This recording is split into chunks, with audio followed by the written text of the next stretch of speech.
26th, and it's 7:07 p.m.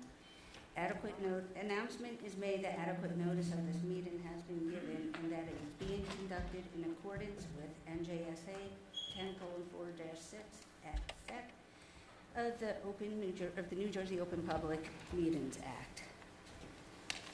If we could rise.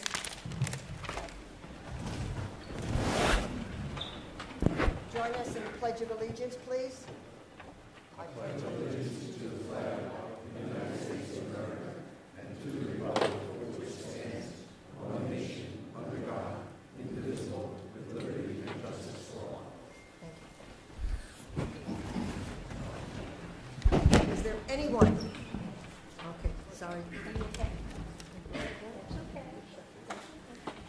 Okay, we will proceed with roll call. Mr. Duskowitz? Here. Mr. Mazzarella? Here. Mr. Modi? Here. Mr. Jazbia? Sorry. Here. Mr. Reddy? Present. Chairwoman Graniani? Present. We also have our board planner, Mr. Chadwick, our board engineer, Mr. Lemanowitz, Here. and our board attorney, Mr. Johnson. Here. Good evening. Is there anyone in the audience that would like to speak on something other than what is on our agenda this evening? I see none. Our agenda this evening is application 24:38, Islamic Community Cultural Center, 879 South Bevwick Road, Block 764, Lot 34, Zone R1-RW, a preliminary and final site plan with CD variance to construct a 3-story addition. This application was carried from January 28, 2026. Mr. Shepis? Yes, good evening. Thank you for having us again. Just as a brief recapitulation, when we last appeared before you, the board specifically requested that the applicant provide revised plans which would incorporate our proposed lift system to create additional on-site parking. So since that time, the project architect has modified his plans, project engineer has modified his plans. We've likewise provided information regarding the lift system. This evening, we have an authorized representative of the authorized installer of these lift systems. He's here this evening to give testimony. We have a short video of the operation of this type of lift.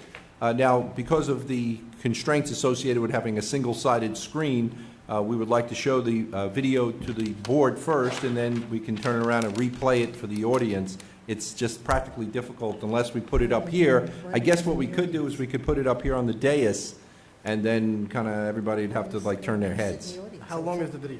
It's about 2 minutes. Oh, all right. Okay. I think it's fine to show it twice. Okay. All right, so I'm going to ask that our audio-visual assistants take that up, and then without further ado, I'm going to ask the gentleman sitting to my right, Joseph Lividini Jr., to be sworn, and then he can tell you a little bit about his business and then what's in store relative to the lift. So, Mr. Lividini, if you'd please rise, the board attorney's going to swear you in. Raise your right hand, please. Do you swear or affirm that the testimony that you're about to give should be the truth, the whole truth, and nothing but the truth? Can you state your name and spell your last name, please, with the microphone?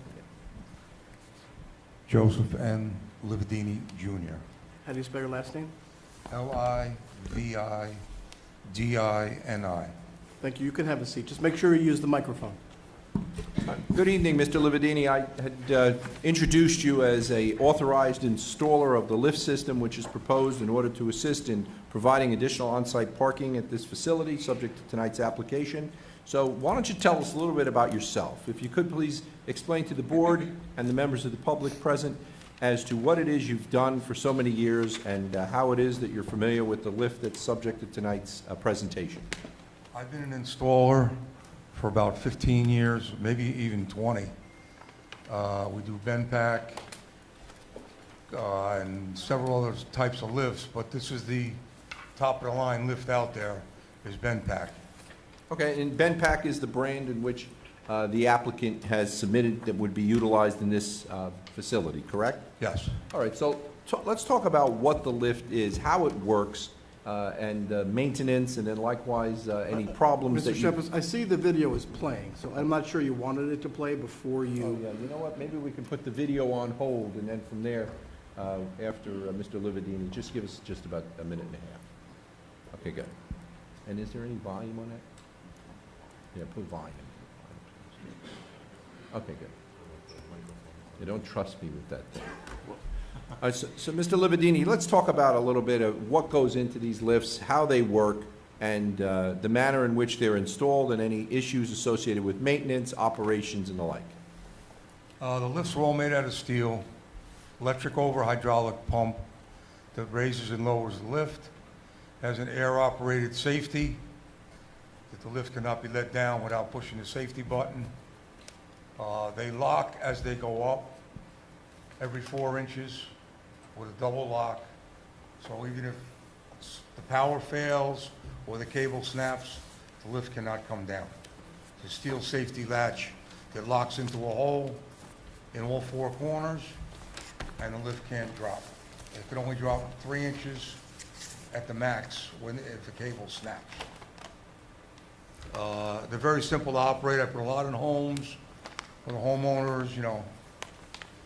Average guy just wants to put his car up in the air. It takes about 45 seconds to rise all the way up to the top.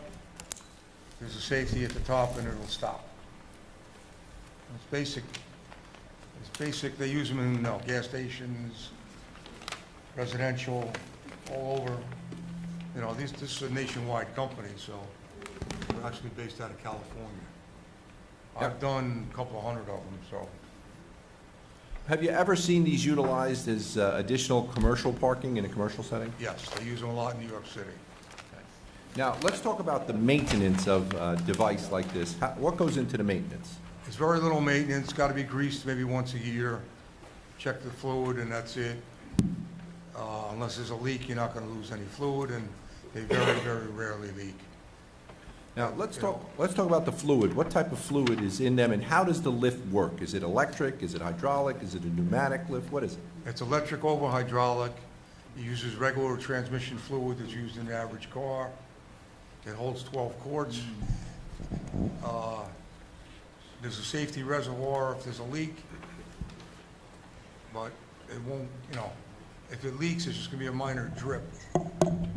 And that's if it's used a lot, on a daily basis. It may wear out after a couple of years. But the way it's going to be used here, they're going to use once a week. They're going to need very little maintenance and very little chance of a leak. Now, do these lifts operate outside or inside or both? Both. Okay. They could be out in the rain, they could be out in the weather, inside,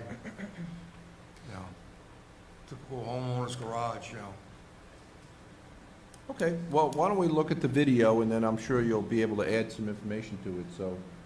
So I don't erase the tape, I'm going to ask somebody else press the button. I don't want to press the wrong button. I see about 6 buttons on there. Yeah, Mr. Shepard, you mentioned that, ask them to raise the volume. Yes. In terms of the audio on this tape, are there words being spoken? Yes, it's audio from the manufacturer describing the operation. I think that raises a concern with respect to testimonial issues regarding whether that should be considered testimony and would not be subject to cross-examination. I have a little bit of a problem with that. Well, I could ask Mr. Lividini if he agrees with that, and if he does, then we can admit it. If he doesn't, then... I just don't want it to be considered to be testimonial in terms of how the lift operates with no opportunity to cross-examine. Understood. I think you understand my concern. I understand, but, let's see what it says, and then if there's an issue. And Mr. Lividini, of course, I know you've listened to the video, and you've heard the audio on it, correct? Yes. And to the best of your knowledge, the information that's related in this presentation, is it accurate as far as the operation? As far as I can see, yes. Okay, and does it compare with your experience so that you'll be able to answer any questions that may arise from what's being said? Yes. Okay. Well, let's see how it goes. Sure. But if there's an issue, I might ask the board to disregard it. Understood. If we don't have the ability to ask questions. Okay. Pack HB9XW 4-post lift.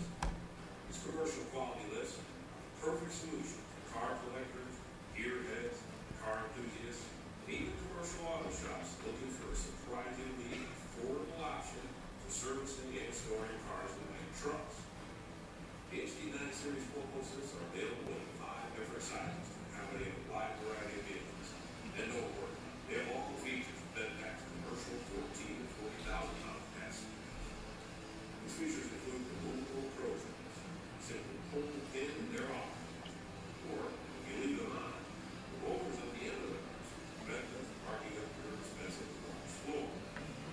You've got non-skid runways for superior traction when driving on and off the road, with a premium industrial-grade power finish. Plus, all the Impact HD9 and HD7 lifts are ALI certified, tested by the only recognized authority lift quality and safety standards, the Automotive Lift Institute. Very select few lifts that pull out of the market are ALI certified, so you can rest assured you've got the finest lift on the market. Features include heavy-duty 3/8-inch aircraft cable, double diameter pulleys, extended cable lag lines, twice as long as the typical car. An industrial-grade hydraulic cylinder conveniently positioned up underneath the run. Popular optional accessories include grip trays to protect the vehicle underneath, wheel attachment kit to move the entire lift easily around your garage, and even jack plates and rolling backs to allow access to the car's wheels and brake. Another great feature, runways can be adjusted further apart or closer together on the wider models to fit a wider variety of automobiles. This is a very popular feature not typically found on most competing lifts. That pack also provides wheel stops to ensure that your car remains safely in position on the runway.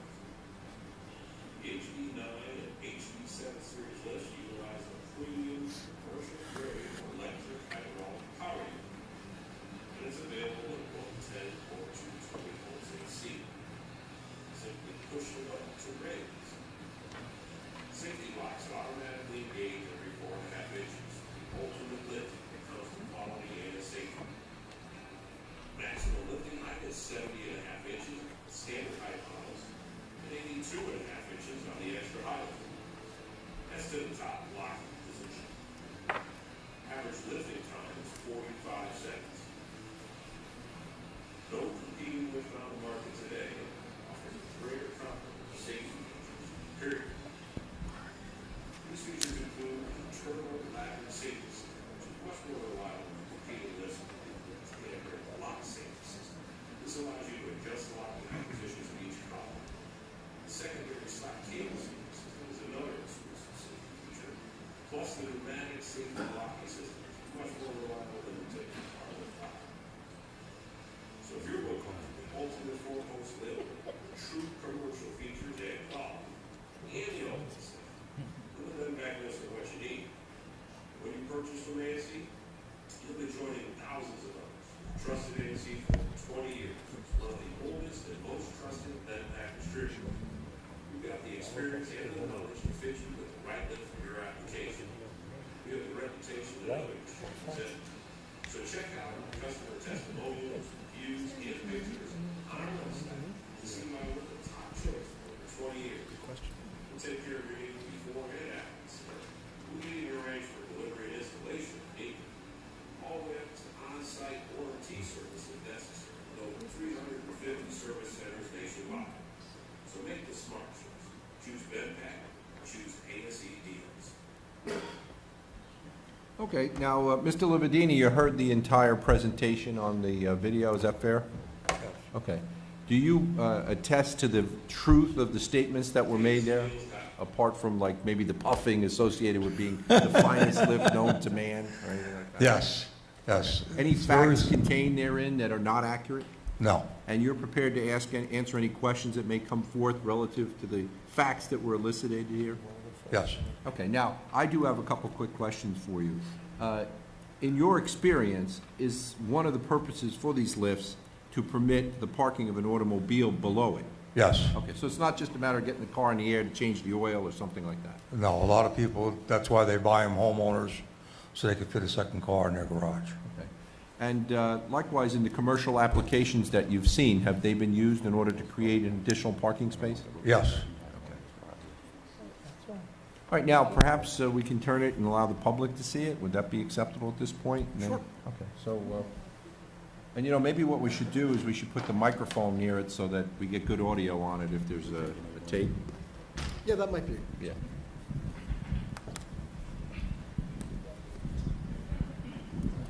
Well, I don't know that we need the audio in the transcript, because this video is an exhibit. Oh, okay. All right. Yeah, Yeah, but if the people in the audience might not be able to hear. that's a good point. Yeah, that's a good point. Yeah, this way too, I think it'll amplify it. It was a little, for here, I think it was okay, but I think in the back, people may not be able to hear it.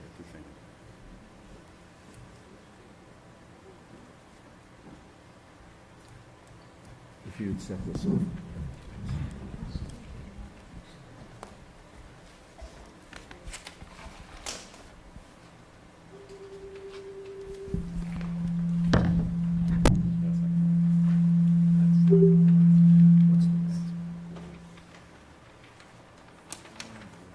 Customer Dave Pugliese had a common problem.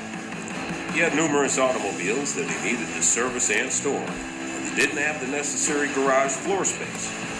So we set him up with two of our most popular car lifts, our Benpack HD 9XW 4-post lifts. These commercial quality lifts are the perfect solution for car collectors, gear nerds, car enthusiasts, and even commercial auto shops looking for a surprisingly affordable option for servicing and storing cars and light trucks. The HD9 Series 4-post lifts are available in 5 different sizes to accommodate a wide variety of vehicles. And don't worry, they have all the features of Benpack's commercial 14 to 40,000 pound capacity lifts. These features include removable approach rails. Simply pull the pin and they're off. Or, if you leave them on, the rollers on the end of the ramps will prevent them from marking up your expensive garage floor. They've got non-skid runways for superior traction when driving on and off the lift, with a premium industrial-grade powder coat finish. Plus, all the Benpack HD9 and HD7 series lifts are ALI certified, tested by the only recognized authority in lift quality and safety standards, the Automotive Lift Institute. Very select few lifts in the home hobby market are ALI certified, so you can rest assured that you've got the finest lift on the market.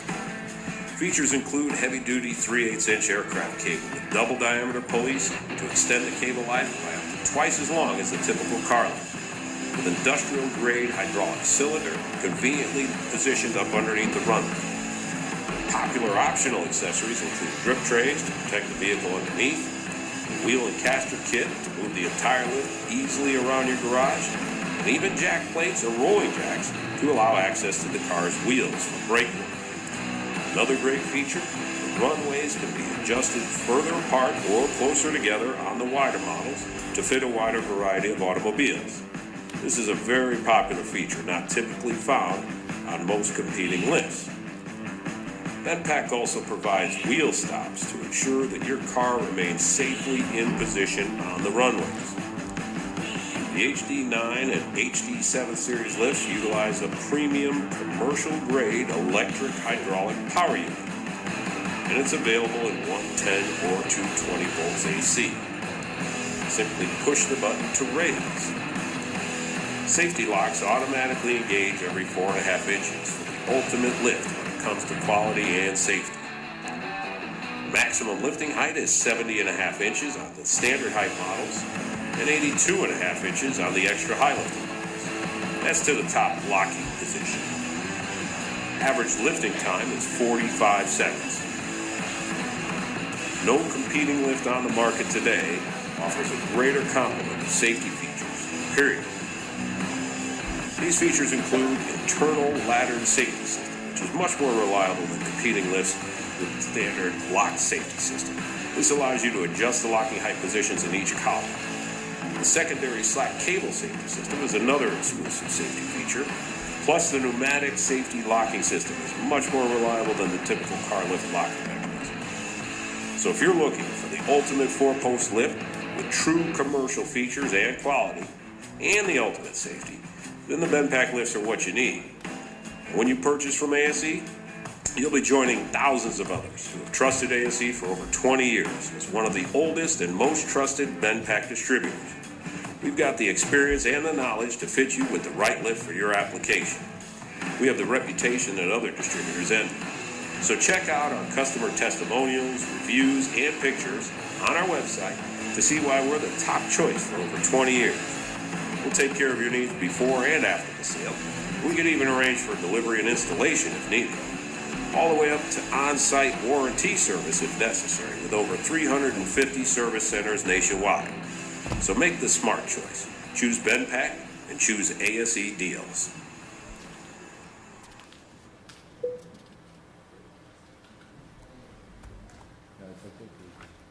We'll remove the television so that everybody can see one another. Thank you.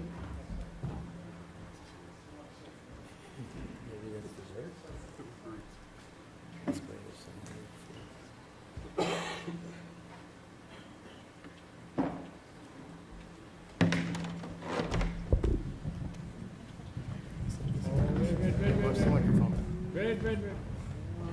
What a catch. Good catch.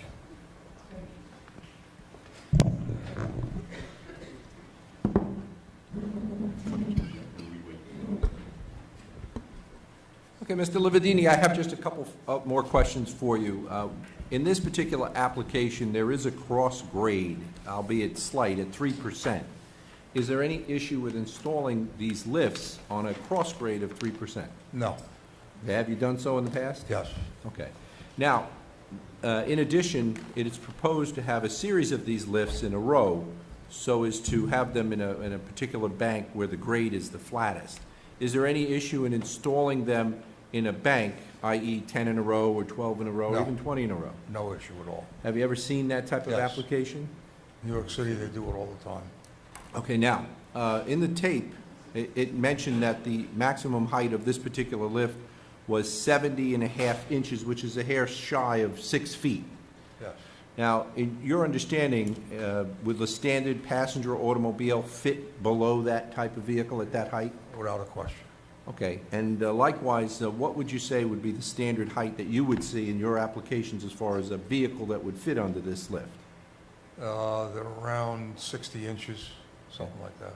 Okay, so you still have a foot or so to go. Yes. Okay, so is it fair to say then, even if the thing is maximum height of 6 feet, and you had a 5-foot car, you could comfortably fit this in an 11-foot, 12-foot space? Yes. Okay. All right, I don't have anything further, Mr. Lividini, and he's available for any questions. Does the board have any questions? Yeah, I have a couple. Please. When you say you installed in New York City, is it mostly at parking garages? Outdoor parking garage. Outdoor parking garage. Have you had any experience in New Jersey with doing this in an enclosed environment? Yes. Okay. And when you install it, you said it's 45 seconds just to raise it.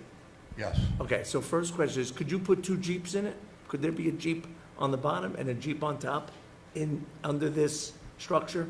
It depends, what is our height there that we have for ceiling height? It depends. It ranges, maybe Mr. Walker, we can get that, You but it need ranges. around 13 feet. Okay, so 12, 13 we're not feet. sure yet? We can get an answer on that?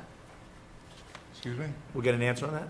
Well, the architect would be able to address the floor-to-ceiling height, but I would ask Mr. Lividini if a passenger vehicle, if you said 5 feet in height, with Yeah. another one above, would it fit within an 11-foot space? Yeah, a normal like Jeep Cherokee or something like Right. that, yes. Okay. So now, you won't know this, maybe Mr. Shipkus could answer this. How, if a service starts at 4, when do people start arriving in Well, that's- bulk? Yeah, that's good. You know what, the traffic engineer is going to be the next witness. He'll be able to address that because he did the counts. Okay.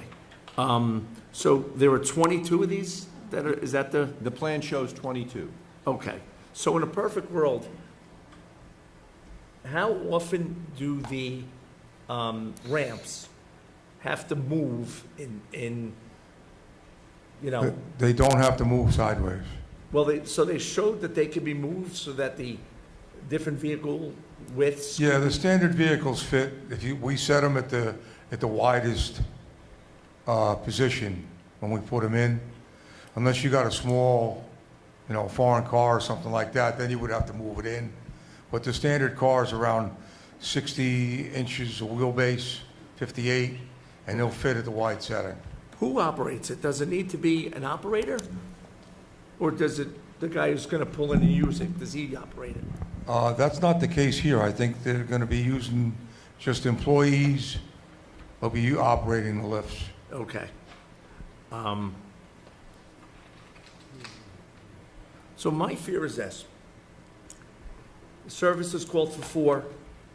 People start getting there 3:45, 3:50. It's taken at least, it takes 45 seconds just to raise it. That's not including the time it takes to pull in, right? Pull into your spot, then to raise it. Correct. Right? They get 10, 15 minutes, 10 minutes, let's say, to get the cars in. And then all of a sudden, the traffic's back down on the street.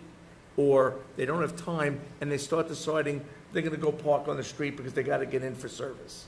How do you get around that? The traffic engineer will address it, but I would say this, and he'll bear it out in the testimony. It's not anticipated that any, I'll say congregants, would utilize these lifts. The lifts are to be reserved for the employees and staff members, and likewise the residents of the facility. So in essence, what we would anticipate would be a situation where, say, an hour before the service events, the residents' automobile would then be placed on the lift by a member of the staff, elevated in the air, creating the open spot below, likewise permitting the residents' vehicle to be on site. And then when the entire service day is over, it lasts about 2 hours, 2.5 hours, then the vehicle would be returned to ground level and the lift would be placed in the air until the following week. So we anticipate using the lifts only during the service times, and it would be the residents in the building or staff whose vehicle was on top. So we wouldn't be in a situation where the vehicle would have to drive onto the lift in anticipation of a service and then elevate it and then have to come down during the course. That would not be practical, so we're avoiding that by having the vehicles of the residents on site elevated, or staff members' vehicles elevated prior to anybody showing up. So we anticipate an hour before the first service, we would have these vehicles in the air and the space below open. Okay, I think the rest of my questions are going to have to be... Someone's going to testify about Yes, that, yes. Mr. Paragoy will be testifying to that next. I got a couple too. So it was stated there's 12 quarts of hydraulic fluid in each lift or the entire system? Each lift holds 12 quarts.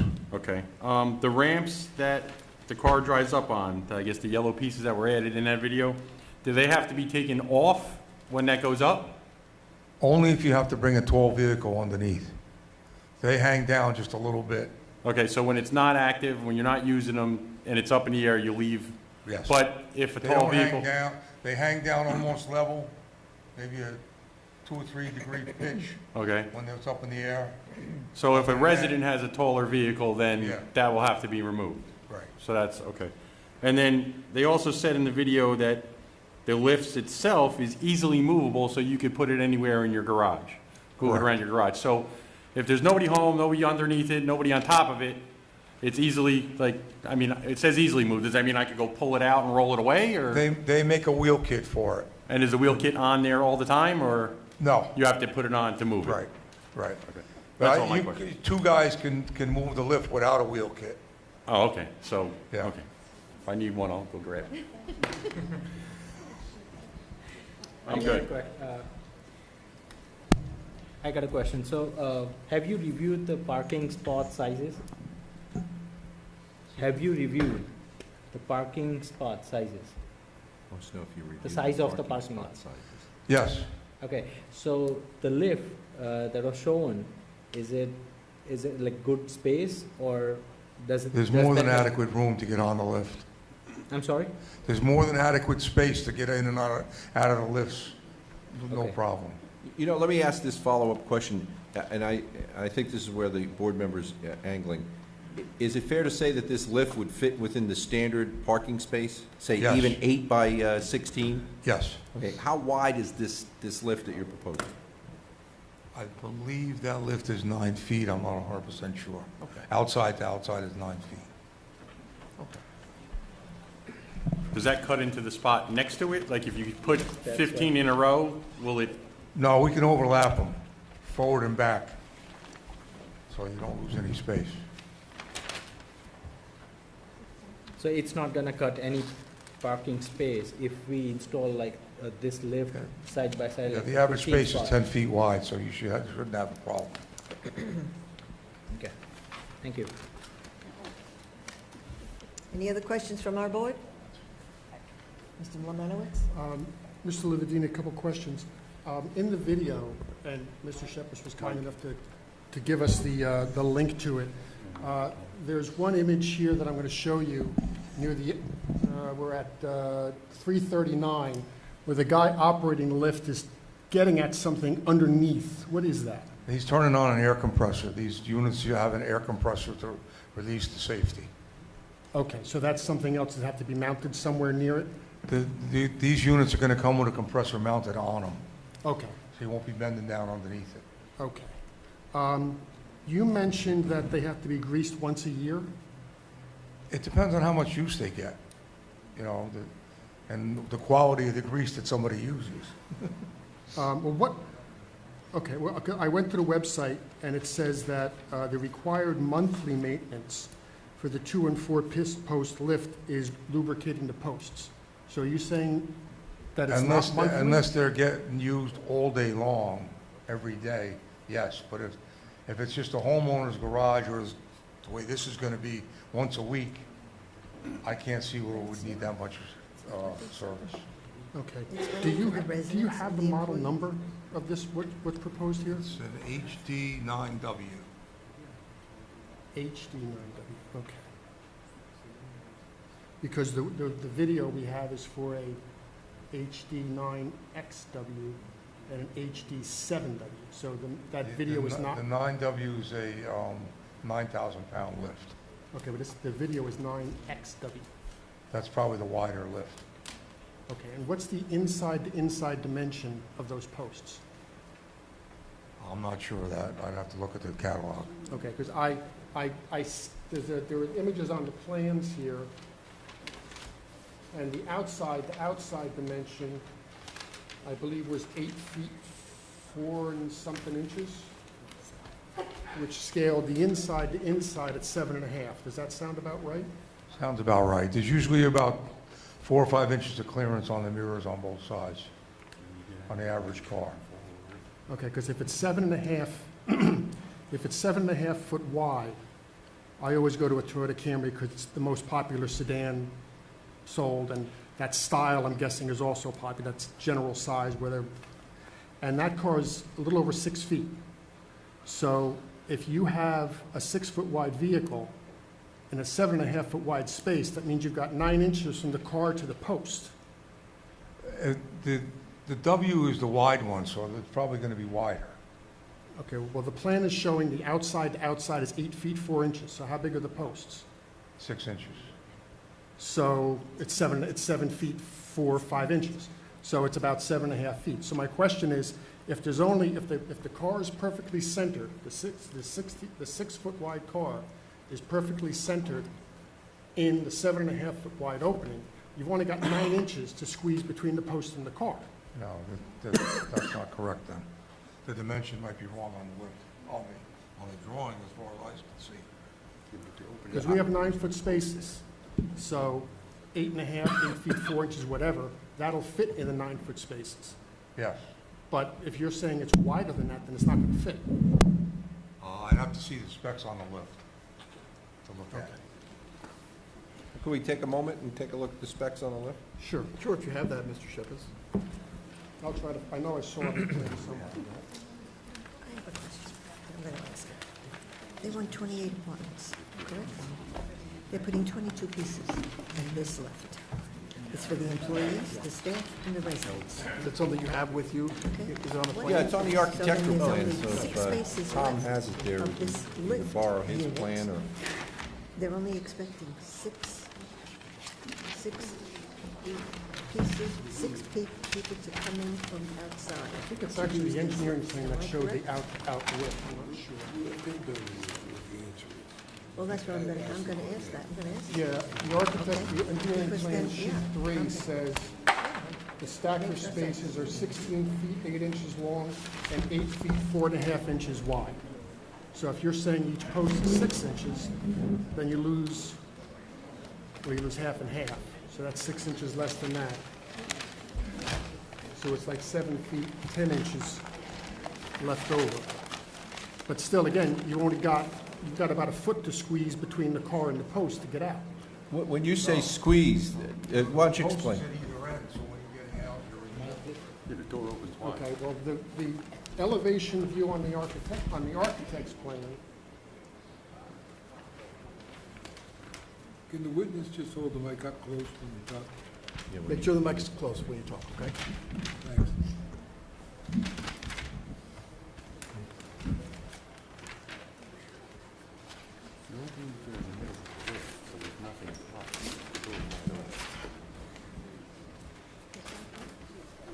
You might get the size of your wall and back it out the wall. No problem.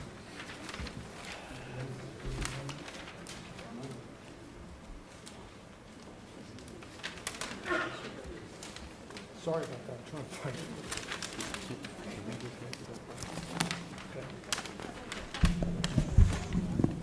Will opening the door matter at that point if it's in the middle of the lift? It's Well, not, the there's issue nothing is, there. What I'm getting at is when you get out of the car, you're now between the cars.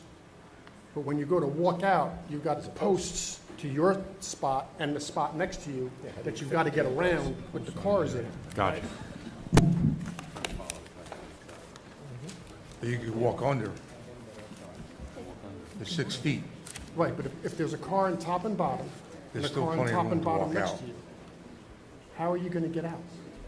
Either under or Under between. If we stagger them, one forward and one back, there'll be a foot of space, a foot and a half of space to walk through. No. If The posts won't be together. you put two stackers side by side, Right. you put the cars on the top, actually, it doesn't matter.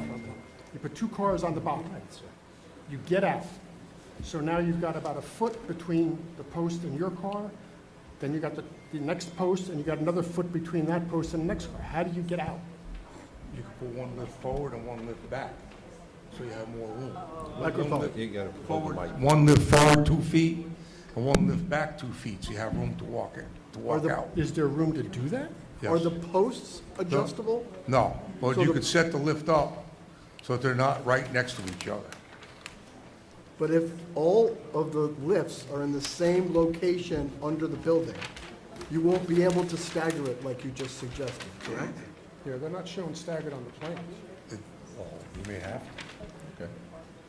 So do you understand Mr. Lemanov's Yes. question? Yes, If I they- understand. Is it correct that if they're all configured in a row, there will only be a foot in order for passengers to exit their vehicles? Is that correct? I'm not sure. Here's the image I was going after. It's on A10. And you can see that, and these cars are actually smaller. I've got a mark here that shows where the back of the Camry would be. So you're getting out between the posts. So how do you get out of that space between the posts? Unless you climb over the hood of the car.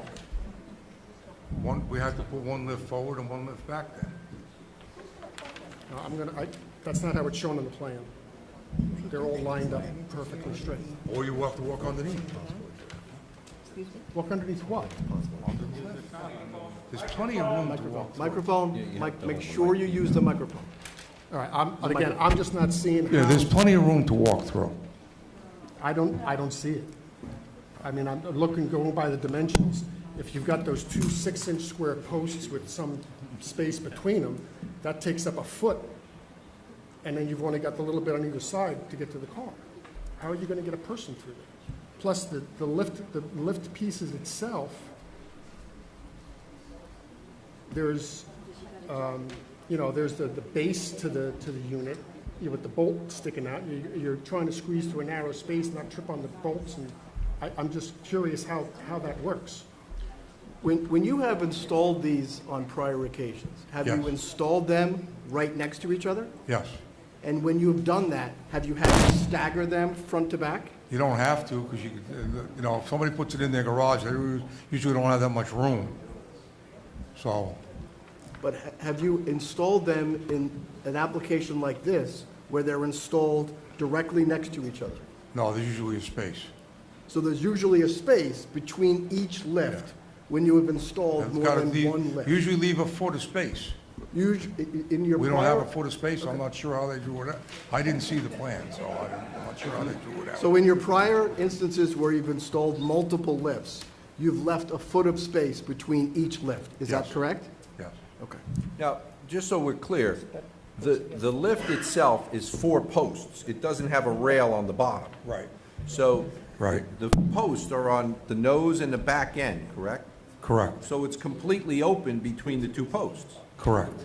And as a result, where the lift posts are, it's not where a person's getting in and out of the car, correct? No, they can, I agree, they can get out of the car, but they Right. can't get out of the parking space.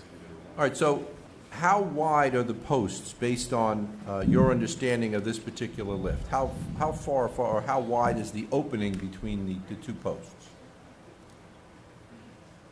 Doesn't show on this drawing. It looks like 8'4". Okay, 8'4". What And- is the plan that he's reading right now? He's referring to sheet A10 on the architecturals, so he's refreshing his recollection, sheet A10. You know, that dimension is not shown on 810, on 810.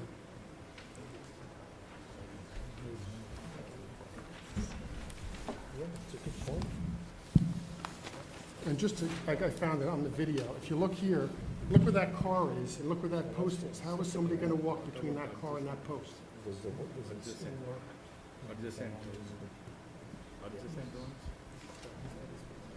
You don't know? the I don't have an answer? answer to that question. We'll have the project architect address that. It's his plan.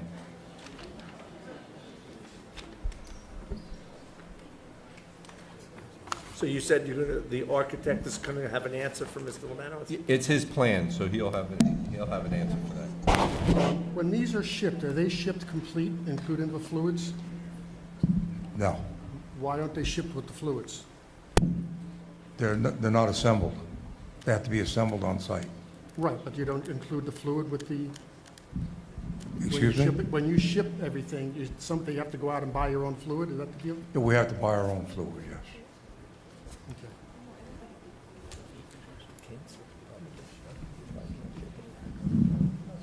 All right, I'm going to read from the website, and correct me if fluid come with the lifts. Due to current DOT and insurance laws regarding the transport of hydraulic oils, hazardous ingredients, DOT Section 2, fire explosion hazards, and DOT Section 3, health hazards, the required hydraulic fluid is to be supplied by the end user. So it sounds like one of the reasons that you can't ship the hydraulic fluid is because it's a hazardous material. We don't use hydraulic fluid, we use transmission fluid. Well, isn't transmission fluid a hydraulic fluid? Excuse me? Isn't a transmission operate by hydraulics? That's the definition of hydraulics. Yeah, but it's a different texture of oil. Different texture, but it's still a petroleum product. Yes. I have nothing else, Madam Chair. Thank you. Do you also maintain these? Or do you just install them? Oh, we maintain them also. And in your experience, how often does the hydraulic fluid need to be changed? Doesn't need to be changed. Never needs to be changed. Not, they'll outlast the lift. And you indicated that there was a reservoir, There's a plastic reservoir that the oil goes into, yes. and how big is the reservoir? About 16 quarts. So there's extra room, we only put 12 in. And just to clarify, did you say you never installed it staggered, that they've always been next to each other, never? You can, we've installed staggered also, but, you know, it all depends on how much room you have.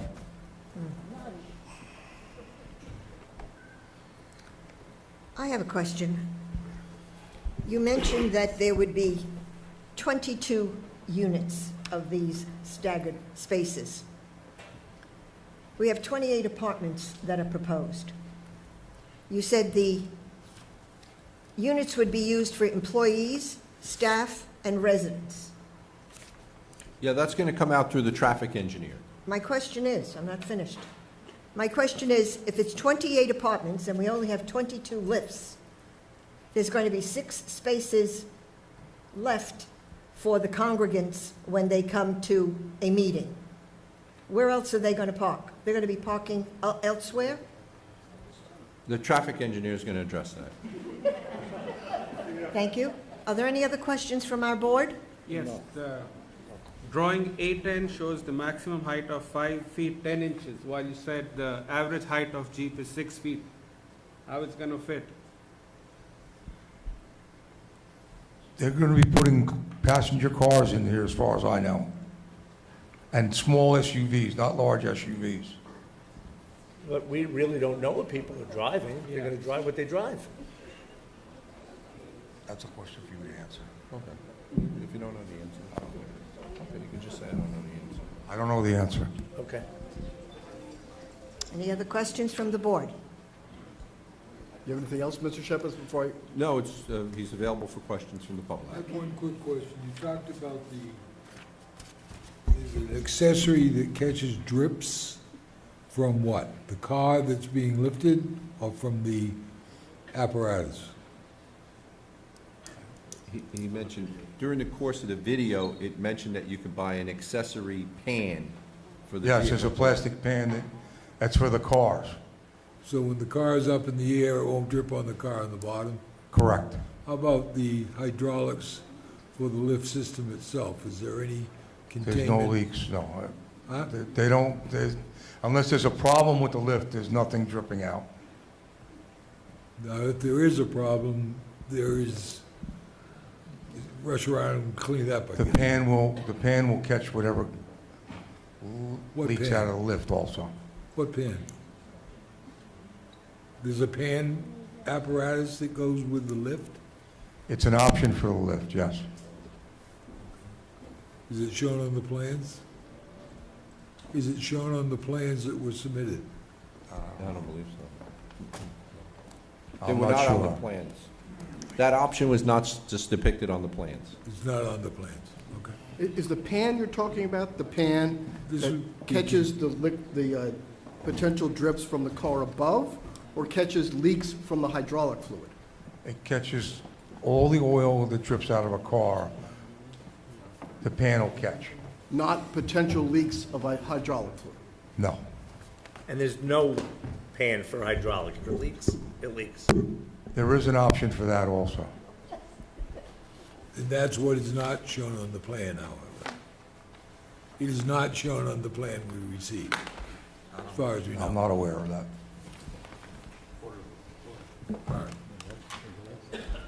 Any other questions from the board? I think the architect's got to answer. I Okay, just so- have one other okay. question, and I don't know, it's probably some other witness. You keep talking about the employees of the mosque. We haven't had any real testimony as to what the employment staff is of the mosque, and whether or not they are able to operate these lifts. Okay, well, why don't we ask Mr. Lividini what goes into operating these lifts? So, Mr. Lividini, maybe you can explain to the board and the public the skill level or the effort necessary in order to... Yeah, before we do that, there's obviously a liability question way out of my field, but between Well, yourself. to operate the lift is very simple. You just push a button and the lift goes up, and you push a button and the lift goes down. There's 2 buttons to let it down and 1 to go up. Okay. The average homeowner should be able to handle that without a problem. But these aren't homeowners. You don't have to be mechanically inclined to run the lift. Yeah, we do stipulate that it would be an employee of the facility, a staff member who would be trained on how to operate the lift. That would be the sole person that would be permitted to operate it. Residents, visitors would not be permitted to operate the lift.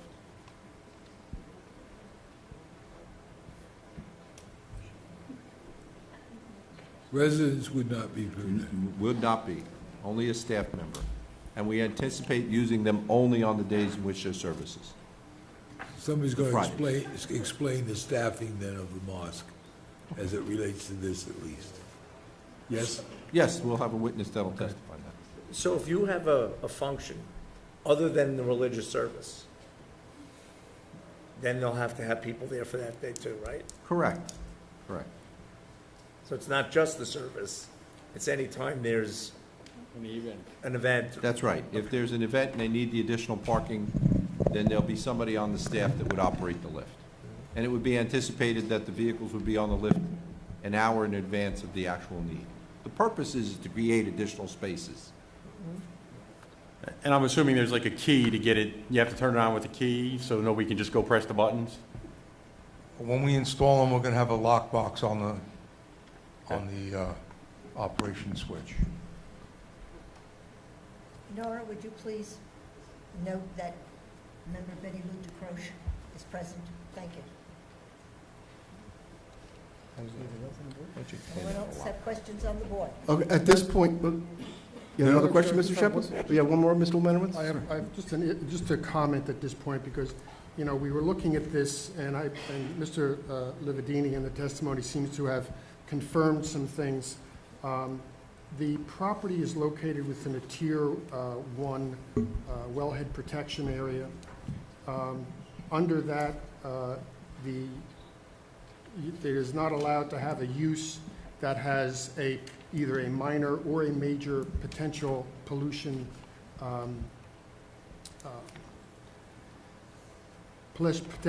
source, sorry. And a potential pollution source includes above-ground storage of hazardous substance or waste in quantities of 2,000 gallons or less.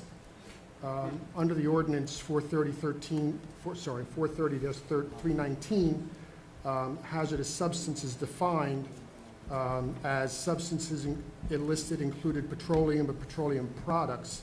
It also makes reference to the Spill Compensation and Control Act, which indicates that a hazardous substance includes petroleum products.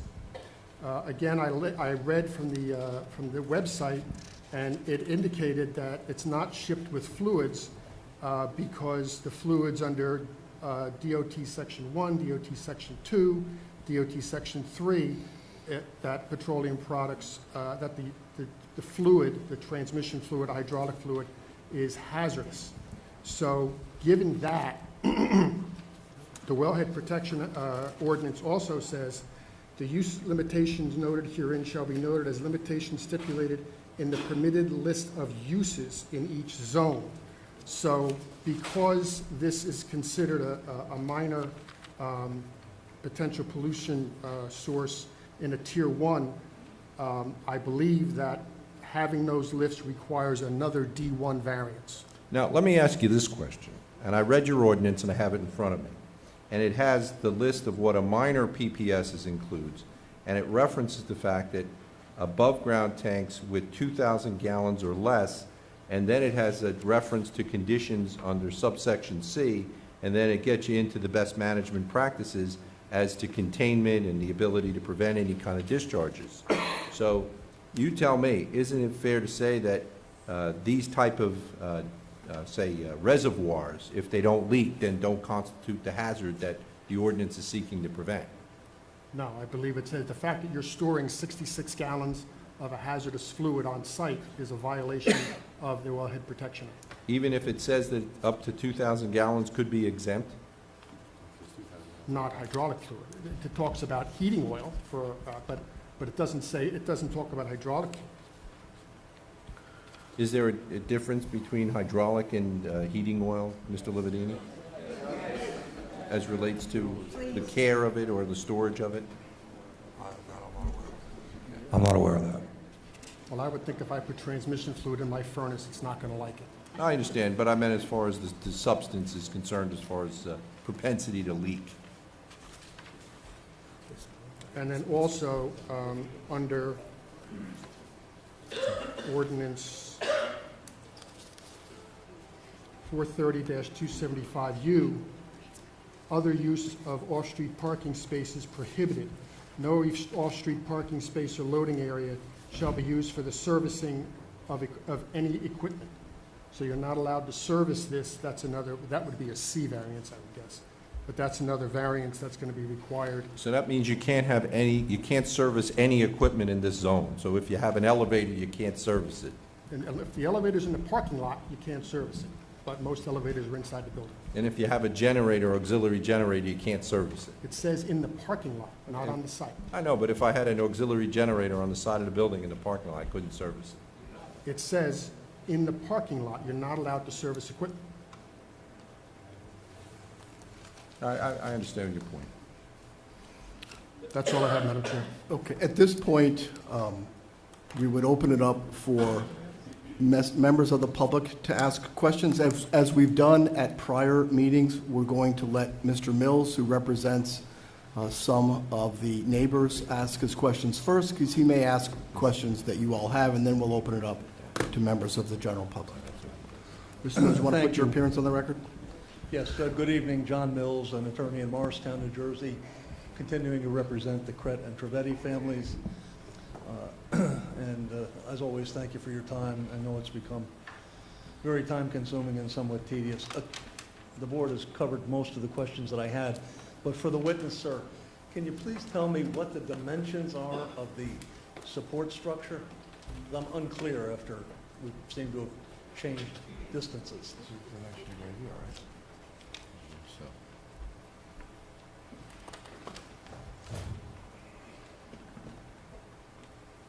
What does it say the size of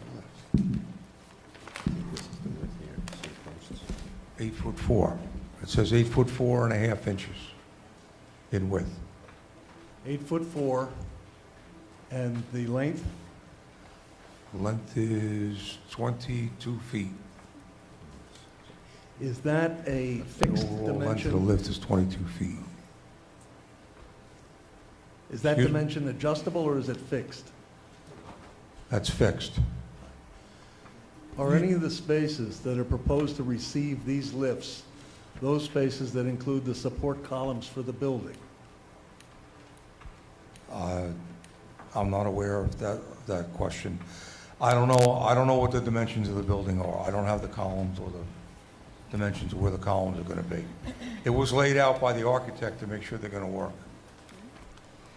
Can you tell us where in New Jersey we could go and inspect an installation such as you've described? In New Jersey, Yes, sir. we just put one in. I have an address, but I don't have it with me. I could get it. I could supply that for you. Have you done any New Jersey installations yourself? Excuse me? Have you done any New Jersey installations of these lifts yourself? Yes. We just did one a couple of weeks ago. Why can't you tell us the address so we could go see it? I don't have it with me. I have to check my file and get it for you. What town was it in? I'm not sure. It's been so long. We've done so many. I don't know. I don't know what town it is. It was about a half an hour from here. That's all. How many lifts did you so install in that location? Excuse me? How many lifts? 2. Was it a residence? Residential. Was- Residential house. Yes, all right. Do you have any New Jersey experience with installations such as you're proposing here? Yes. What is that experience? We put in 10 lifts in Connecticut in one site. Triple lifts, triple tall lifts. None in New Jersey, though. That was in Greenwich, Connecticut. Thank you. You described the facility, the equipment rather, as electric over hydraulic. So there's a cylinder, is that correct? Yes. With a One ramp? cylinder under the lift. Right. Are there hoses? One hose. Diameter? 3/8. Seals? The seals, the shaft on the cylinder is probably 1.5 inches. And the reservoir you described as plastic. Correct. Where does that sit with respect to the apparatus? It sits on the outside of the post. Does that enhance the width that we're talking about for the structure? No, it's tucked in behind or in front. How is it protected from being damaged? We were proposing to make a metal cage around it if we have to. If not, we could put a bollard in front of that post of the lift. Put what in? I'm sorry? It's protected by the post also, because it's inboard of the post. On one side. Yes. What happens in the event of a power failure? You use a generator to operate the lift. There's sufficient capacity. Is there a generator at this site? That I'm not, We'll have that on the architectural and site plans, but I believe there is a generator proposed. Right, there's no battery backup then that you're aware of? What controls let me phrase it a different way. How do you prevent the operator of the lift, whether skilled or otherwise, from elevating the vehicle on top to the point where it gets crushed against the ceiling above it? there's a safety switch to shut it off. How does Once the that, lift how does is that switch installed know and we how high it's determine going? the height, we can stop it. Or they could put a bar across the ceiling with a safety switch on it. A contact apparatus? Yeah, there's a separate safety bar that's an option on the lift that you could put on the ceiling. I'm not sure how that works. Maybe you could elaborate. It's got a micro switch on it. As soon as the bar is touched, it shuts off the lift.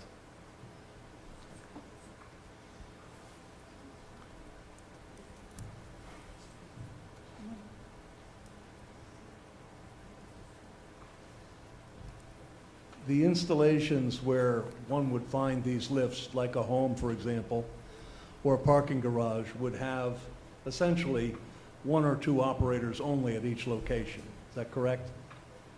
No, anybody can operate this lift.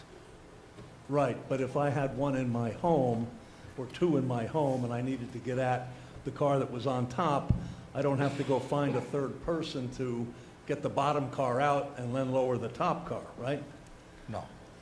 Or if I were in a parking garage and the customer came and he wanted his car that was on top, the parking attendant would retain the keys to the lower car, correct? That's not a question for me. How does that work then? Suppose you're in a commercial parking scenario, the customer comes in and wants to get his car, or her car, which happens to be on top, out. That's a question for him, not me. Mr. Paragoy will address that. And in this case, you claim that no skill is needed to operate the device, is that right? Excuse me? Is my microphone not working? No, I'm a little hard of hearing, that's all, I'm sorry. Me too, but I put my hearing aids in today just so I could hear you. I'm trying to.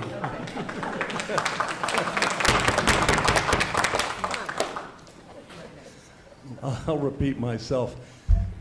You indicated, I believe, that no particular level of skill was needed to operate these devices. That's correct. Then a moment ago, you were talking about, under cross-examination from the board, installing security devices. What is that and how does it look like? And what does it look like? Well, just put a box over the switch that operates the lift and put a key on it, or a padlock on it. So that requires somebody to be a keeper of the keys, right?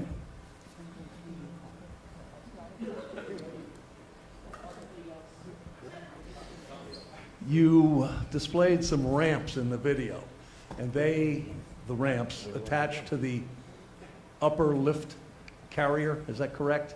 Correct. They remain in place? They can remain in place, yes. They don't have to be taken off. In this instance, if they remained in place and the ramp were elevated, do those ramps extend beyond the vertical plane of the face of the building? That I'm not sure. If they did, would they create a hazard to pedestrians walking alongside the building? There's a simple pin on there to pull them out and take them off, so.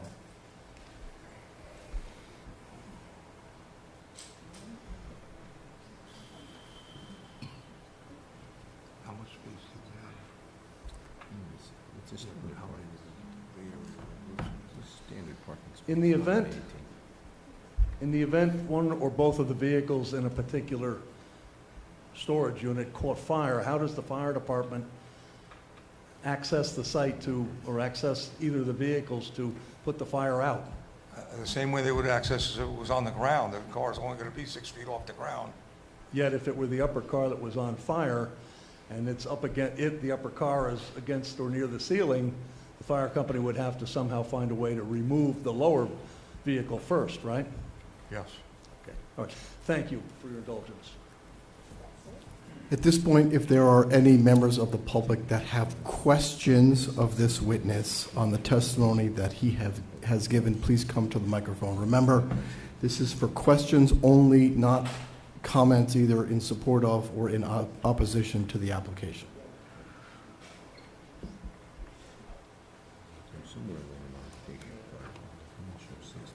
Okay, sir, state your name and tell us your address. My name is Ed Carter, live at 84 Preston Road, And how do you spell your last name? Carter. You have a question for this witness? Yes, sir. Why do you need a ramp, okay, for bringing it in? Does that mean that the car is not sitting on the ground, that it has to go up onto an elevated platform? The platform is about 4 inches thick. 4 inches thick. And how tall did you say like a Grand Cherokee was? You were saying I'm like not 6 exactly feet? sure. 6'6", maybe? Yeah, okay, so you add another 4 inches on top, okay? And then you basically had like with the safety, you're gonna wanna make sure that if the safety's in place, that it has room to come back down. Okay, so that was what, another 3 inches it could drop? Correct. Okay, so we added 4, we added 3, okay? So now all of a sudden we're over another half foot, okay, for a car, correct? It's a question. It's not that much. It's not that much, it's over a maybe, half a foot. 2 inches to go up to release the safety. Okay. For it to come back down, But- I'm saying for the safety to work. Basically, the safety kind of comes down, and you talked about that it could drop 3 inches. Correct?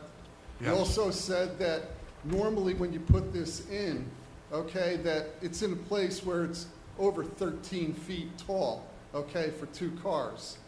I don't think you have, I know the architect will be the one that'll answer, but I don't think that there was 13 feet between the ground and the bottom of the building they're proposing.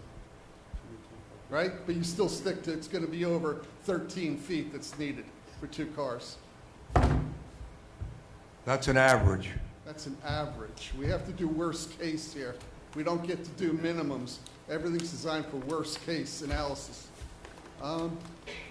Okay, thank you. I kind of brought up my points. Sir, state your name, spell your last name, and tell the board your address. Nicholas Homyak, Homyak. You have a question for this witness? Yes, sir.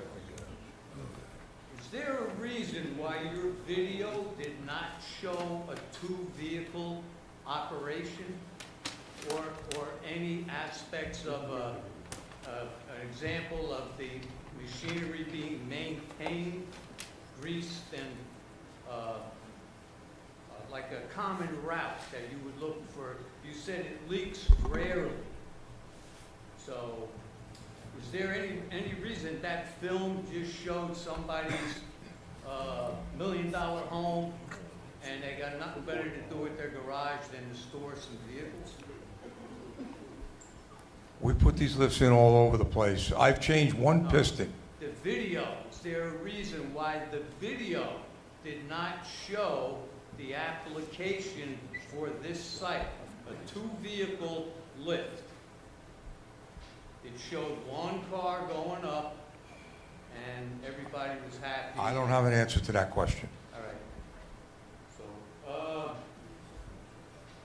you also, you said that during the lifts would only be used during the services. So does that mean that the residents would have to subtly man their vehicles and get them out of the way, and that when the service is being performed, that these lifts can only be used by residents and the employees? We're going to defer that to the traffic engineer. He has the answer. I don't see what parking has to do with traffic. He's the parking and traffic engineer. Oh, okay. And lastly, how would you feel if you were drinking water from that well, from that particular well that you're impeding on in the Tier 1, which means any contamination can reach that well within 1 to 2 years? How would you feel drinking water from that well? I don't have an answer to that question.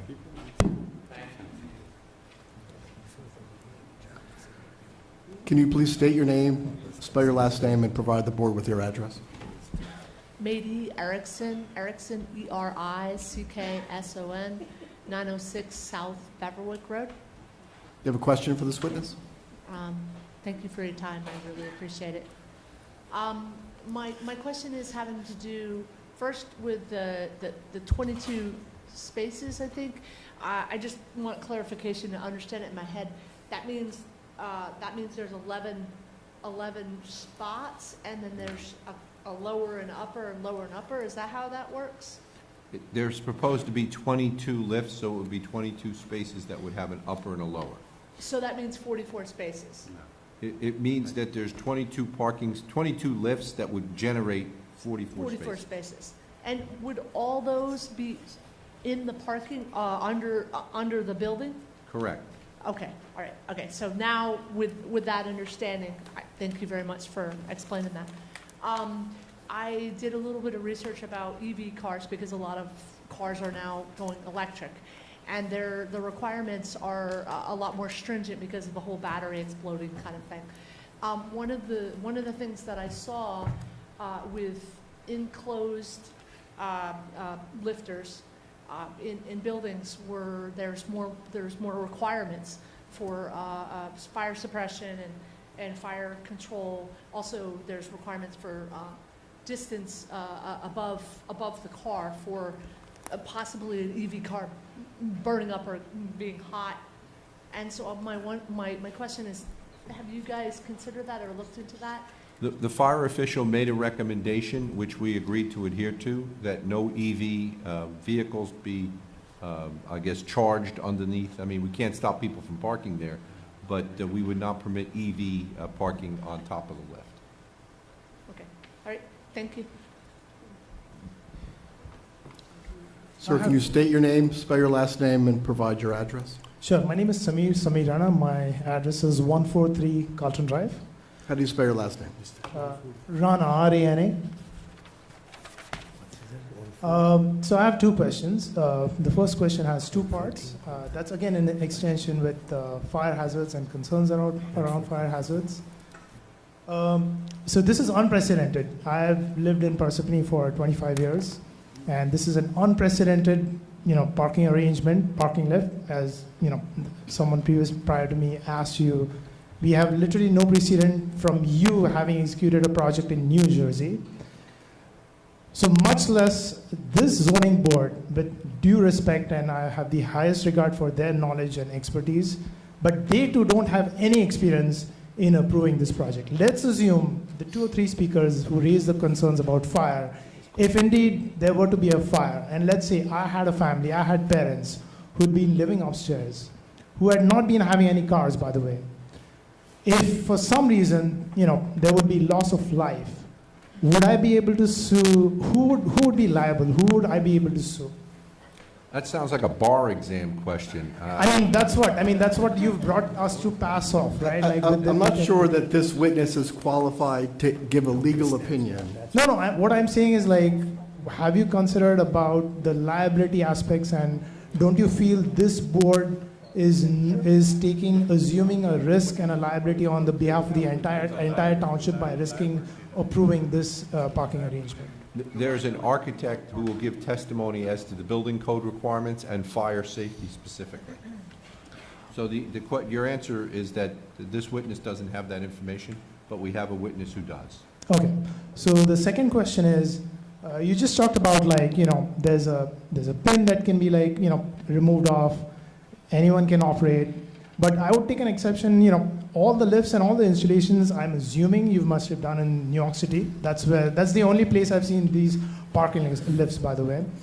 You're assuming a scenario where an average 30 or 20, someone in their 20s or 30s is operating this. But this is a senior citizen facility. Let's walk a scenario where, there's an octogenarian or a septuagenarian who has an emergency situation and has to take his car off, and it's in the second level. Do you think they'll be qualified in the middle of the night? Let's make it like really, late night. Do you think they'll be able to operate it on their own? There'll be an operational testimony from the traffic engineer, but to answer your question, these lifts will not be used in the middle of the night. They'll only be used during the day, during the service, when we need the additional parking. The residents would not be permitted to operate the lifts. It would be a staff member. There'd always be a staff member on site. And that's why I asked, like, in the middle of the night, I have had to leave out, like, in the middle of the night. Nobody's vehicles are going to be on top of the lift in the middle of the night. It's only for that 3-hour window when they have a service going on, they need the extra spaces.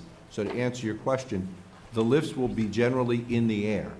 Vehicles can park freely underneath and leave whenever people would like to leave, but only during the course of the service would the resident's vehicle be placed on top of the lift and then opening up a space below. So there'll be no opportunity where it would be in the middle of the night because the lifts will be up in the air. No vehicles on the lifts overnight. Okay, thank you. Can you state your name, spell your last name, and provide the board with your address, please? Larry Wharton, W-H-A-R-T-O-N, 4 Edgewood Court. You have a question for this witness? Yes. In the video, when they demonstrate the use of the lift, the vehicle is perfectly lined up to just drive straight forward onto the lift. In this garage, the traffic will be driving perpendicular to the lift and has to turn in between those posts. Have you considered that? Is there enough room to make that turn? Any issue as far as like turning into this thing? You just have to be straight. I guess the traffic guy will show on the plan how much room you have to turn in. They may have to back up once and straighten out again, but that's about it. Who will be doing this parking? The attendant or the members, either the employees or the... Only the attendant would drive a vehicle onto the lift. So the attendant would take the vehicle out of the space, lower the lift, drive the vehicle on the lift, and raise the vehicle in the air, opening up an additional space below. So residents would not be permitted to drive their car on the lift. Okay. I still don't know if it was considered how much room there is to make that turn into the lift. It's presumably a standard-sized parking space, but the traffic engineer will address that question. So the 45 seconds is only a part of the time that it's going to take. Now you're talking about someone pulling in right, maybe they have to back in, back out. They have to get out of the car, they have to give the keys to the attendant. The attendant has to pull in, he has to then give the keys back to that guy, that person. That person's going to now have to go out, and then he's going to repeat that 22 times before a service. One of the residents brought up a great point, which was everything seems to be planned out as if it's perfect. And the resident said, we need to not test it against the median, we have to test it against the worst case. And it seems like everything has to be perfect to maybe it work right. So like, let's say someone who is supposed to have a car on the second tier, they work. Are they not allowed to come back home within a half hour of the service? You're putting out that this should work under the perfect conditions. I'm not convinced of that, but I'm pretty convinced so far that it doesn't seem like it makes sense if everything's not right. Right? People are coming to the service 15 minutes before. Best case scenario is maybe you need a half hour to do this. I don't think you're alleviating the problem. I'm going to once again defer to the traffic engineer, but I will say this. The submission is that the attendant staff member of the facility would jockey these vehicles at least an hour before the events occurred. But how is that? And I appreciate that. It's the nature of the use. First, you're dealing with senior citizens that are presumably participating in these services. So it's not like it's just the run-of-the-mill populace. You're dealing with people that want to be in this facility because of the religious services that would be offered. So this is really what their lives center around. You know, it's, I personally don't participate in that religion, but I can tell you that there are people that this is the centrist of their existence on planet Earth. But that doesn't mean they're not shopping ahead of time to get home. That's not the way it is. It's not the way it is. This is the center of their operation. This is what they do. This is the center of their culture, that they gather together on these days in order to participate in these religious Mr. Shepard, events. didn't you previously state that this residence will be open to the entire Absolutely. public? Absolutely, but the market rate units, you would anticipate that if people are going to rent an apartment connected to an Islamic center, that they're going to be of that, I'll say, ethnicity or background. That's what we anticipate, because we already There's no have requirement, correct? There's no requirement. With all due respect, that's going back to presumably to the assuming that everything's perfect. So, you know, we keep going back to what Mr. Joskowitz just said. It's like, they're open to everybody last meeting. They're supposedly open to everybody now, but the only people who are going to want to live there are people that are That's not serving what I'm there. saying. It's kind of like you're No, pie in the sky. I can say this, if you are going to rent an apartment in this facility, you're gonna know that on Fridays, it's a busy day. And you would be required, as part of your leasehold agreement, to permit this, I'll say, limited access to your car on a Friday. So this is going to be in the lease. You must put your car Correct. up in there. Is every spot in the garage there going to be assigned to a specific unit? We're gonna endeavor to have each one of the lifts assigned to a unit. There's 28 units, we have 22 parking spaces on the lifts. Now, we don't anticipate that every resident or every apartment is gonna generate a car. There's the potential, I mean, we have people that we anticipate being in their 80s that don't drive anymore, or people that don't own a car that may drive. But again, you're going to the same thing. Under the perfect scenario, we will have people that'll be old enough where they don't have a car. But that's not what we're testing about. We're testing about almost like common sense. And that's not, I don't think it's cutting the mustard yet. Well, I can tell you this. The traffic engineer will address the issue about the manner in which the residents will be, I'll say, utilizing the lifts as part of their arrangement. And the goal is to be able to take out of the equation the majority of the vehicles which would be generated by the residents. So the purpose is to eliminate the residents' vehicles from the parking demand, so that we don't have to deal with a loss of parking spaces as a result of having these additional residences. So to answer your question, I'll pass it on to the traffic engineer to get into the details, but these spaces will be operated or be utilized only by the residents or the staff members, because if the residents don't drive, we're going to have staff members on these parking on these lifts, and then likewise, only staff members would operate the lifts themselves. So And we you're going won't to have testimony about that, right? Yes. Okay, great. I mean, listen, I could easily just say I defer to this witness, but I don't want I to understand. spark the ire of the crowd by, again, raising that. But, you know, I mean, look, I'm trying to give you the information so that they understand that there's a witness coming, but to give them some information as to a preview. Understood. Was there any reason you didn't put some of this down in an outline of who will be operating the lifts, what kind of training they get, what other jobs they have in advance of this meeting? Well, I mean, that's why we have the I mean, it meeting. seems like we're doing this on the fly, to tell you the truth. I mean, look, you have the gentleman here that installs the lift, and he just told you that it takes one finger to press the button to go up and two to press it to come down.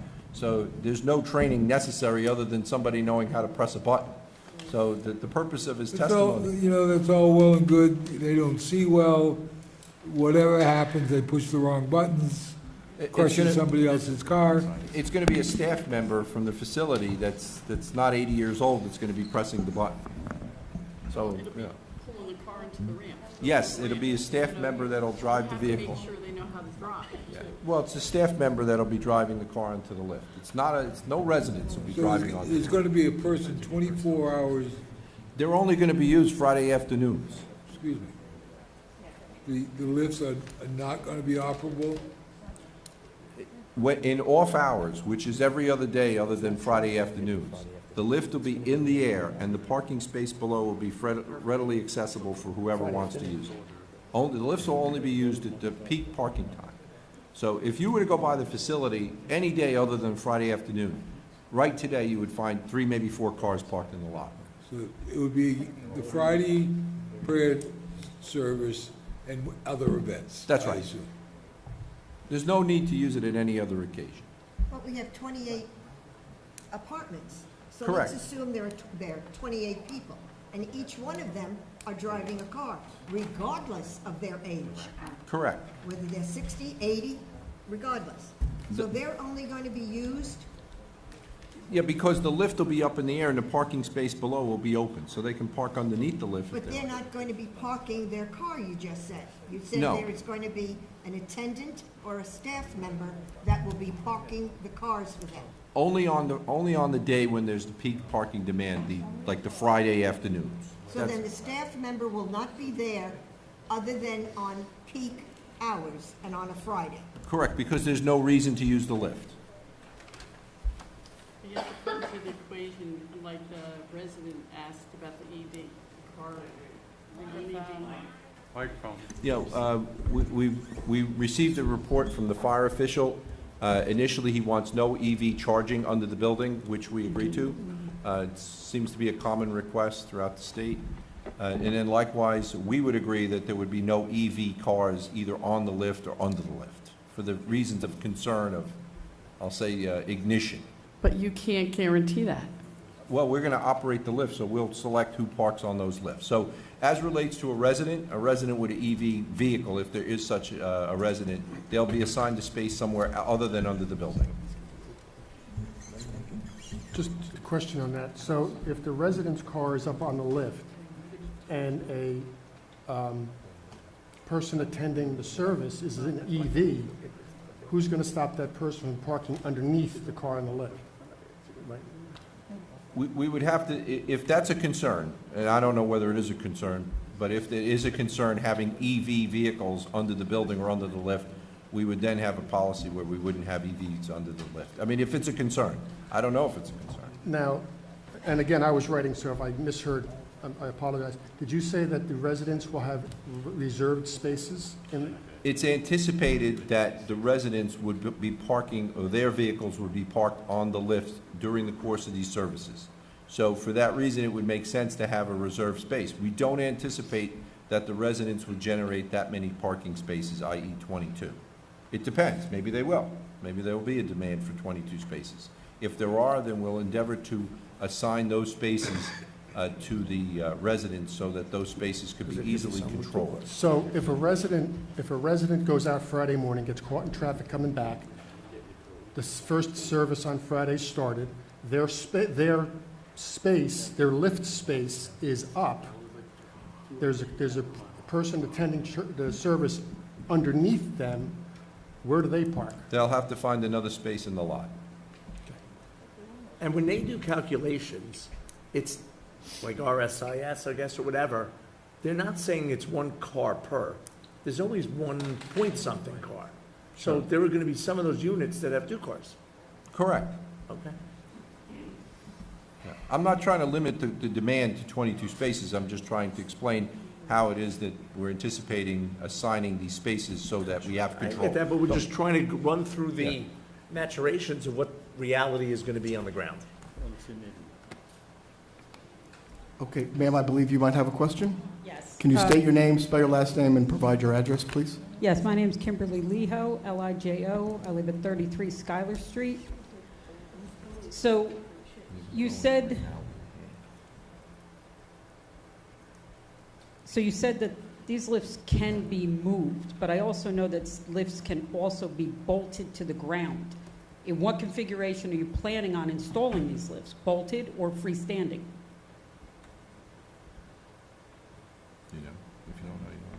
I don't know. I'm not. Well, that's a major concern. What if somebody runs into the lift? I mean, you're not, I understand your constant concept that you somehow think in a perfect world. I mean, I'm not trying to be sarcastic at all, but I've lived in this town for 15 years, and I know one person who has 1 car in a two-person household. So the concept that there's 22 units and there isn't going to be at least 40 cars is alien to me. But people are going to park there when nobody's around, when no attendance, when there's no services, there's no holiday. And you're going to tell me nobody's going to try to park under this thing on their own. Nobody's going to hit a lift, knock it down. There's nothing that's preventing these things from being run into, damaging the building, or knocking over, potentially causing a problem? Just to be clear, the parking spaces will be available for use by anybody when the lift is in the air. So in non-peak times, it'll be open. So the residents or whomever visiting presumably can park there. We're going to endeavor to limit the use of those spaces to the residents so that we have control. We could be able to jockey the cars around on this one peak time.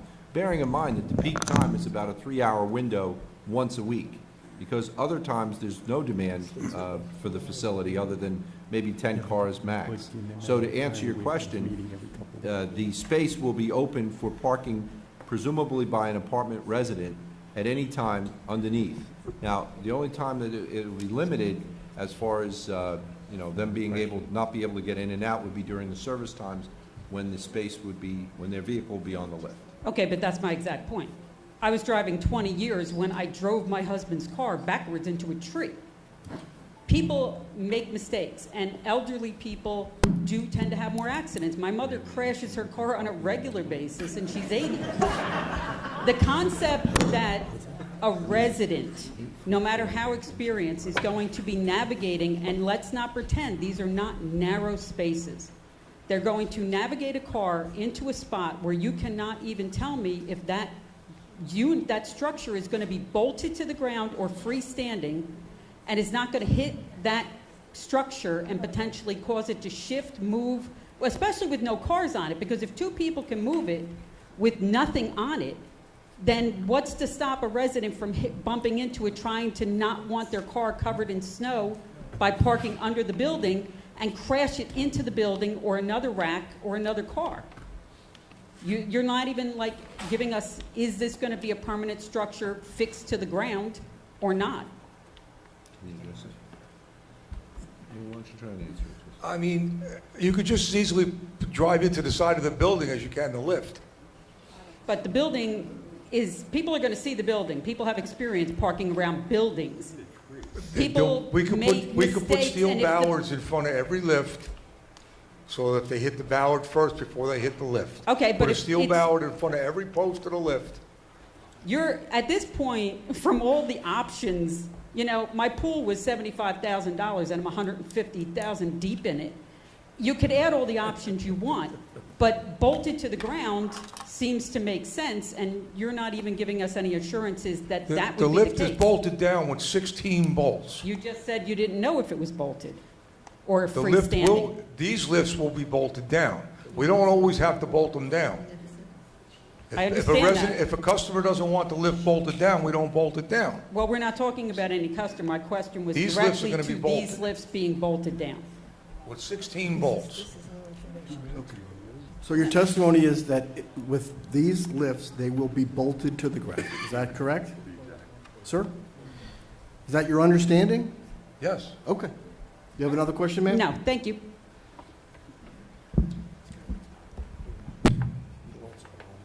Okay. All right, wait, hold on, we have one more. Okay, sir, state your name, spell your last name, and tell the board your address. Kamal Kapadia, 189 Little Parsippany Road. I have a few questions. Spell your last name, please. Sorry? Spell your last name, please. Kapadia, Kapadia. Thank you. I think you mentioned earlier that total 22 parking spots and 22 lift will be installed in the parking area. Is that correct? He asked if it was, I think he said, is there going to be 22 lifts? Yes, there's 22 lifts. 22 lift. Each parking spot with the lift, so total 44 poles will be stomped with the ground, correct? 44 for the 22 lift, correct? Correct. Front, I'm talking about only one side. where the car will enter. So total 88, but 44, one side. Agree with me? Now, Are you asking how many poles will be on each side of the lift? yeah, basically each, Okay, so not the total total- Each 4, post has 4 total 4, bolts. but when you enter, yeah, so I'm 44 front, 44 in the back. Correct? Now, 44 front, 44 back, correct? Correct. Okay. okay. You also mentioned that the lift will be only utilized at the time of service, 3 hours, I think, correct? Yes. Okay. So when the service, when the car will be parked during the service time, we are definitely limiting the total number of parking spots, which are 22. We have put the 44 in front, 44 in the back, those poles, which is reducing almost 12 feet of the parking spots. So we are actually reducing the total number capacity of the resident car parking spots by installing this lift. That's number one. Why don't you let him answer that question? Okay. Is that true? Or do these lifts reduce the total number of parking spaces? I think that's the question. No. Agree? By installing those lifts, we are technically reducing almost 12 to 13 feet of the space because you are stomping those poles, 44 in front, 44 in back. So we are reducing the total number of parking space. Agree with me? By 12 to 13 feet. Fair? Mr. Shepherd, I think I know what the question is. You know, maybe you can interpret it. If the space is supposed to be 9 by 18, and I believe what the gentleman is saying is that when you put this device in that 9 by 18 space, the open space is no longer 9 by 18. Yeah, I think that's accurate, because the dimensions we have on the plan is the lifts are 8 foot, 4.5 inches wide, and 16 feet, 8 inches long. So the answer is yes. And that's outside to outside. Yes, I believe that's what's shown. So, was that the question? So following to that, yes, thank you. Okay. I believe that's the interior dimensions on it. The interior dimension is 8 foot 4.5, plus another foot. Again, you're referring to the architectural plan? Correct. Which sheet? 810. Now, if I look at the average lift between the poles dimension, it's 9 feet 7 inch between two poles for the one lift. 9 feet 7 inch. Is that correct? Or the lift that you're going to be utilizing? I'm not sure if that's correct or not. And just to make a That's a bare correction, minimum distance needed for the compact car. Between the poles, 9 feet 7 inch. the plans show that the unit is 9 feet, 8 feet 4.5 inches out to out, not in to in. That's what's shown on the plan. That's an incorrect measurement then. Okay, well, again, it's on a scale detail on the architecture sheet 810. But what's your understanding the proper width is?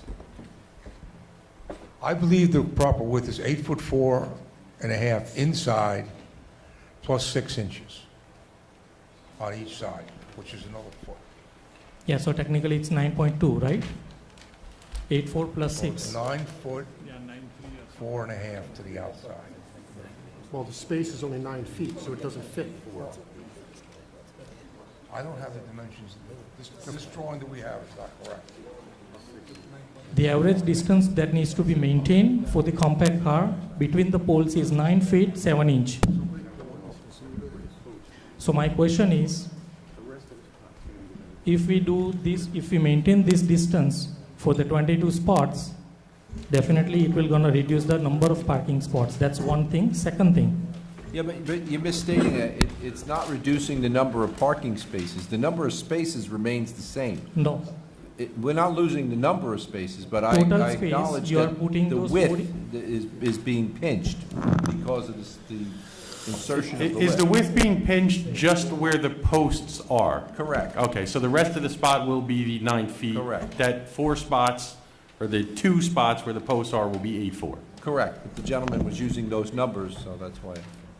Second thing, during the service, those 3 hours, the limited parkings will be, and the car will be on the air, basically on the second, in the lift.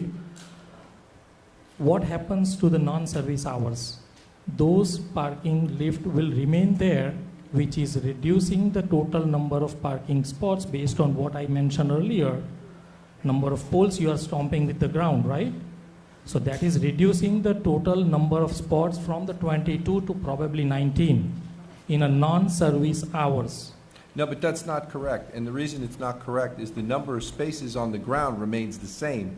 I acknowledge the fact that the posts would take up 6 inches on either side, but the total number of spaces on the ground remains exactly the same. I don't think so. The 6-inch, the dimension that you are referring is accurate. Yeah, but if you were to count the spaces, the number of spaces remains the same whether the lift is there or not. You're going to have someone testify. Yeah, that's look, correct. I'll say, So I can why don't say you to every reserve one of your- your questions that we have a traffic engineer that's going to address these issues, but I don't want to not give you some information. So let's forget about the dimension aspect. Very simple question. In a specific area of the parking, if we are installing 44 and 44 back, front and back, 88 poles we are installing for the lift, do you think it will reduce the total number of parking space? Forget about dimension, just basic. The pole width is a 6-inch standard to hold the 7,000 lb weight, right? So do you think it will reduce the space for the non-service hours even? You know what, it's better that I have the traffic engineer explain it, because my efforts to explain it, it's just, I'm I not understand. communicating with Thank you you. correctly. Your question and is It's better probably my directed. fault. Rather than Mr. Shepis, who is not here to testify, he's an attorney. Although he wants to assist in answering the questions, but your question really needs to be answered by someone who's able to answer it. Yeah, the gentleman's sitting, look, he's sitting right here, and as soon as we finish with this witness, he's going to come up and he'll address your question. Fair, but this is non-technical, non-statistical question I'm asking. Very common, 22 parking spots we have. You are installing something, 44 poles, and for front and back you are Chairwoman, installing. I'll answer it. It will not reduce the space at all? Well, your question, you can come back up when the next witness testifies and ask that question. Thank you. I believe one of our So what the point trying to be made is, as long as that car is not wider than 8'4", right? It will still fit between those 2 posts. There's not a rail alongside the floor, and I'm not an expert on this, I'm just confident here. There's not a rail on the side there. So once that car goes between that 8'4" and pulls into the spot, it's the regular width spot. So it doesn't take away from any spots else. There's 22 on the bottom, there's 22 on the top. So it's 110. No, it won't, as long as the car can get in. So for each lift, there are 4 poles. There's empty space in between. Yes, Right? yes. You drive right in. Think of a scenario, total 22 spots, space, like this space is 22 parking spot. Yeah, You are stomping 44 poles in the front and 44 in the back. but they're 8.4 feet apart, so if the car's not wider than 8.4 feet, it pulls right in. That's okay. You're not losing any spots. Let's not use the dimension, but We'll it's let a the very- guy try, I tried to help with. Okay. We'll let him answer. Why don't we wait for Thank you. the other professional? All right, thank you. Okay, sir, can you state your name, spell your last name, and provide the board with your address, please? Hi, Vijay Namjoshi, Haddonfield Drive. You need to speak up, sir, I'm sorry. Louder, please. Vijay Namjoshi, Haddonfield Drive. And spell your last name, please? Namjoshi. Great. Do you have a question for this witness? Yes. Hi. So from the 2 vehicles set up in your lift, are there any clearance requirements when the vehicle is below and vehicle is above? Are there any clearance requirement from the manufacturer, or like how much space should be left above the vehicle in case of both vehicles? I don't know what that means. Are you able to answer that question? Do We you didn't understand the understand question? the question. The question is, if I park two vehicles in that lift, right, one below and one above, Okay. right? So let's say I park first vehicle, take it above, right, and then park the second vehicle. Is there, from the manufacturer, is there any specific requirement how much space should be left above the car that is parked below and car that is parked above? No. So there is no specific requirement. As long as the car fits underneath with an inch of clearance, 2 inches of clearance, the lift is not going to come down. If anything, the lift goes up and then comes down. Right, I understand that. It's operational, but from the manufacturer, there is no such requirement to leave any space between them, right? Okay, fine. Another question is that when you park a vehicle, right, in this case it will be perpendicular. I think that was brought up by another gentleman before me. So, as I assume that when the vehicle is getting parked, it has to be completely perpendicular and there has to be one vehicle space to be available before the vehicle enters the parking space, right, on the road.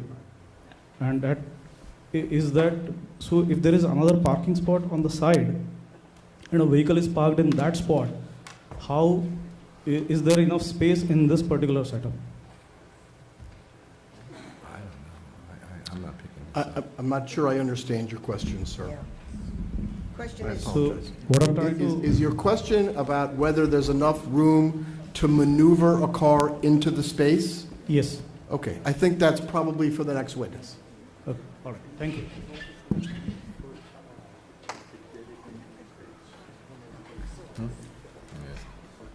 Okay, ma'am, can My you name state is- your name, spell your last name, provide your address, My name please? is Barbara Demarest, Demarest. I live at 709 South Beverwick Road. You have a question? Question, not about dimensions. I believe you said that in addition to installing, you also do maintenance on these kinds of systems? Yes. So my question is, I understand in municipalities where there are a lot of these in commercial settings that there are regular municipal inspections of these kind of systems. What kind of things would municipal inspections be looking at in your experience with maintenance? I'm not aware of any inspections that have to be done. I read that in places like New York where there are, many of these kind of things, they're inspected every 6 months. But you've never seen an inspection done by a municipality? No. All right, I wonder what kind of capability we have in town for that. Okay.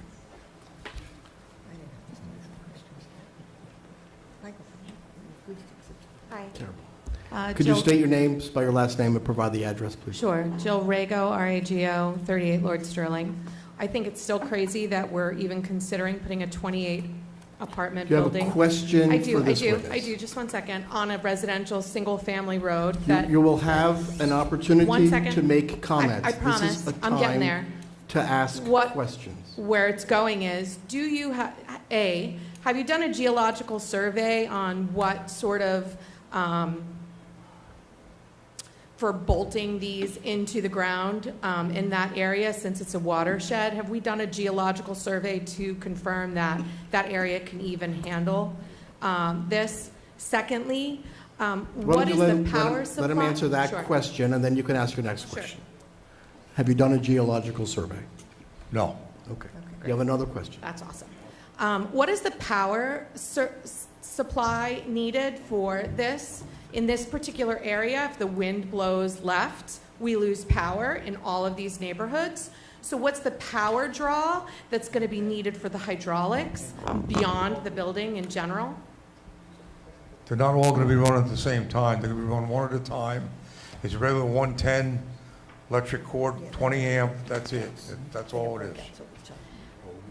And do you have an instance or a rough, like general, how much hydraulic fluid generally leaks from these machines and whatnot, since it's a watershed? They hold 12 cords. Thank you. No leaks.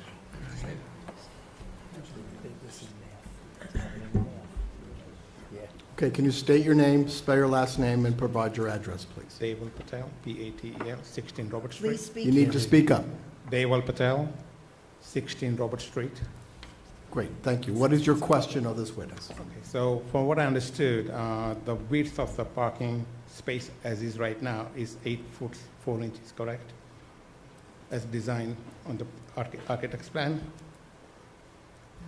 The current width of the parking space is 8 foot 4 The inches. required width is 9 feet. There are some of the spaces on the site that are 8.5 because of the structural columns. Okay. And we haven't quite gotten the firm answer on how wide these lifts are. The plan according to- shows the lift width to be 8 foot 4 inches out to out, but that seems to be in doubt. Okay, so according to the webpage of the particular lift, they're talking about minimum width. The is- overall width on the lift is 110.25 inches. Thank you, which is 9 foot 7. Which is larger, wider than the, the design parking space currently.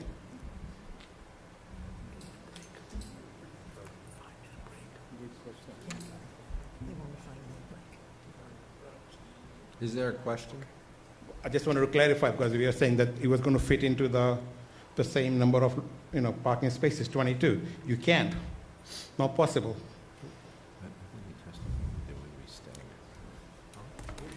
The width he just testified to is greater than 9 feet.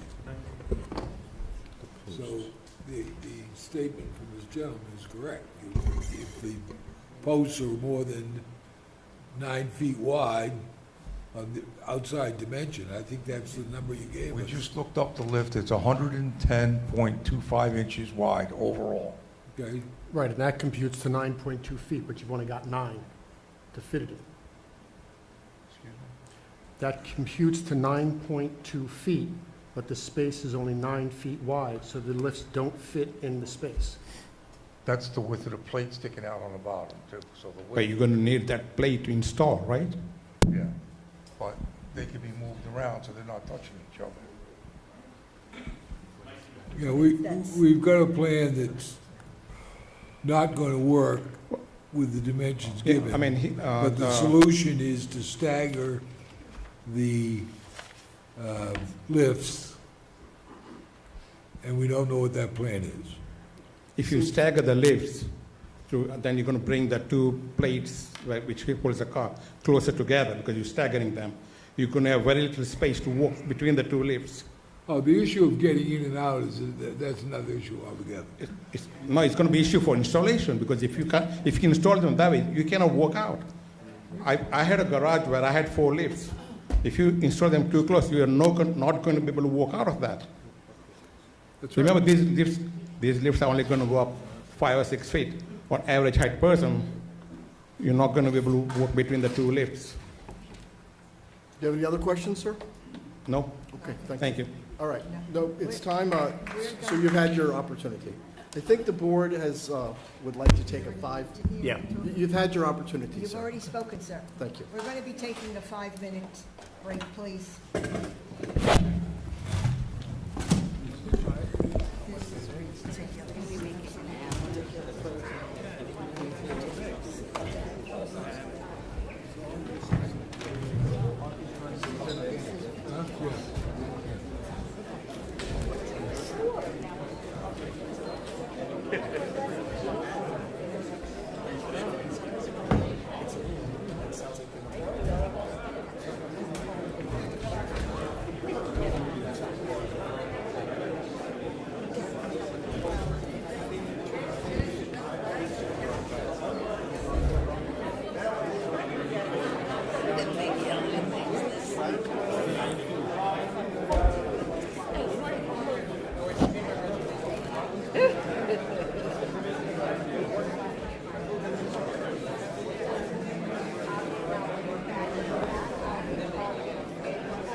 Ray.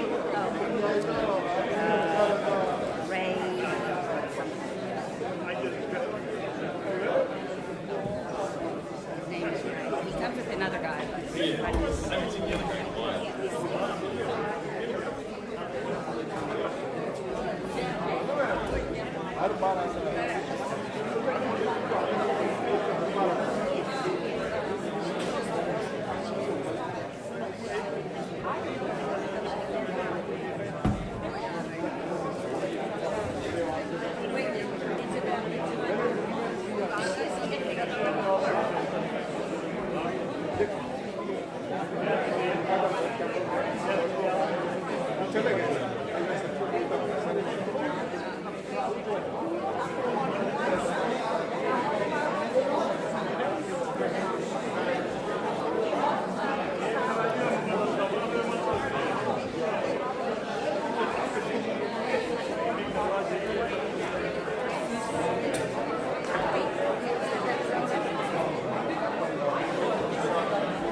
See what I sitting up thinking, but I guess you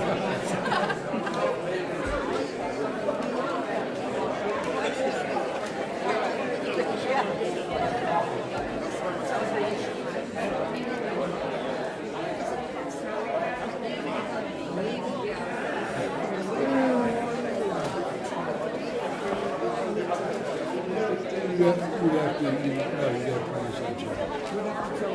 As soon as you can get up to 4. 4 is not a quote. No, we don't count. I mean, we don't count.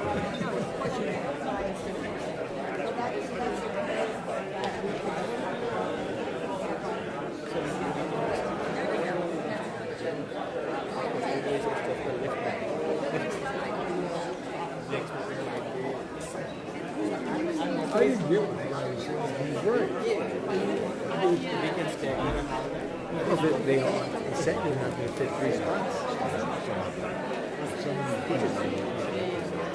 Go over there. John? Said there's nothing. Yeah, everything's in. Go ask him. Go ask him. Go ask him. I don't care.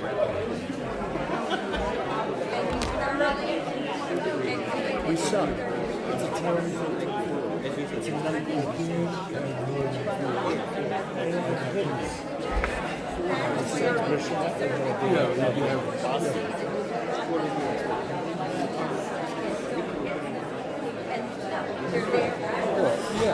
But then the sitting, we don't do it. Assuming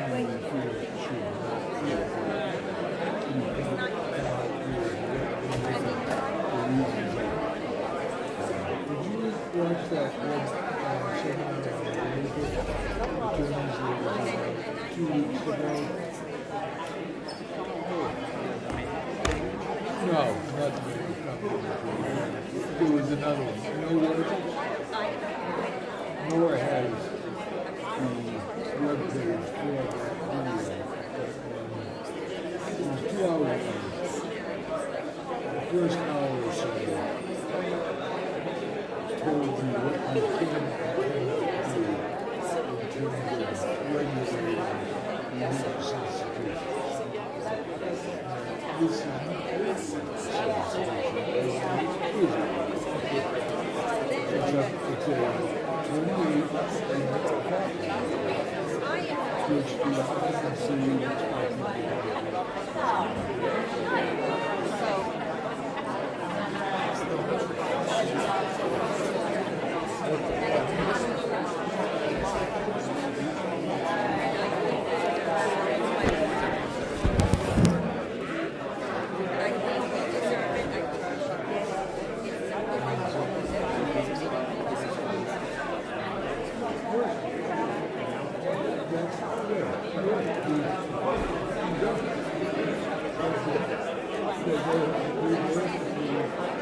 Oh, we're gonna hit hard on that.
You're up.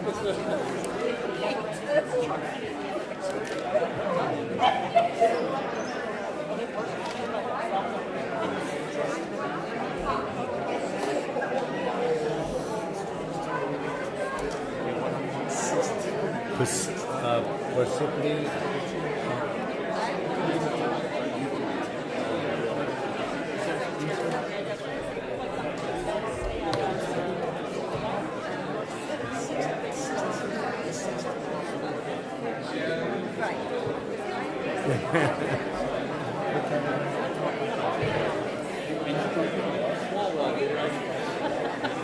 We got him.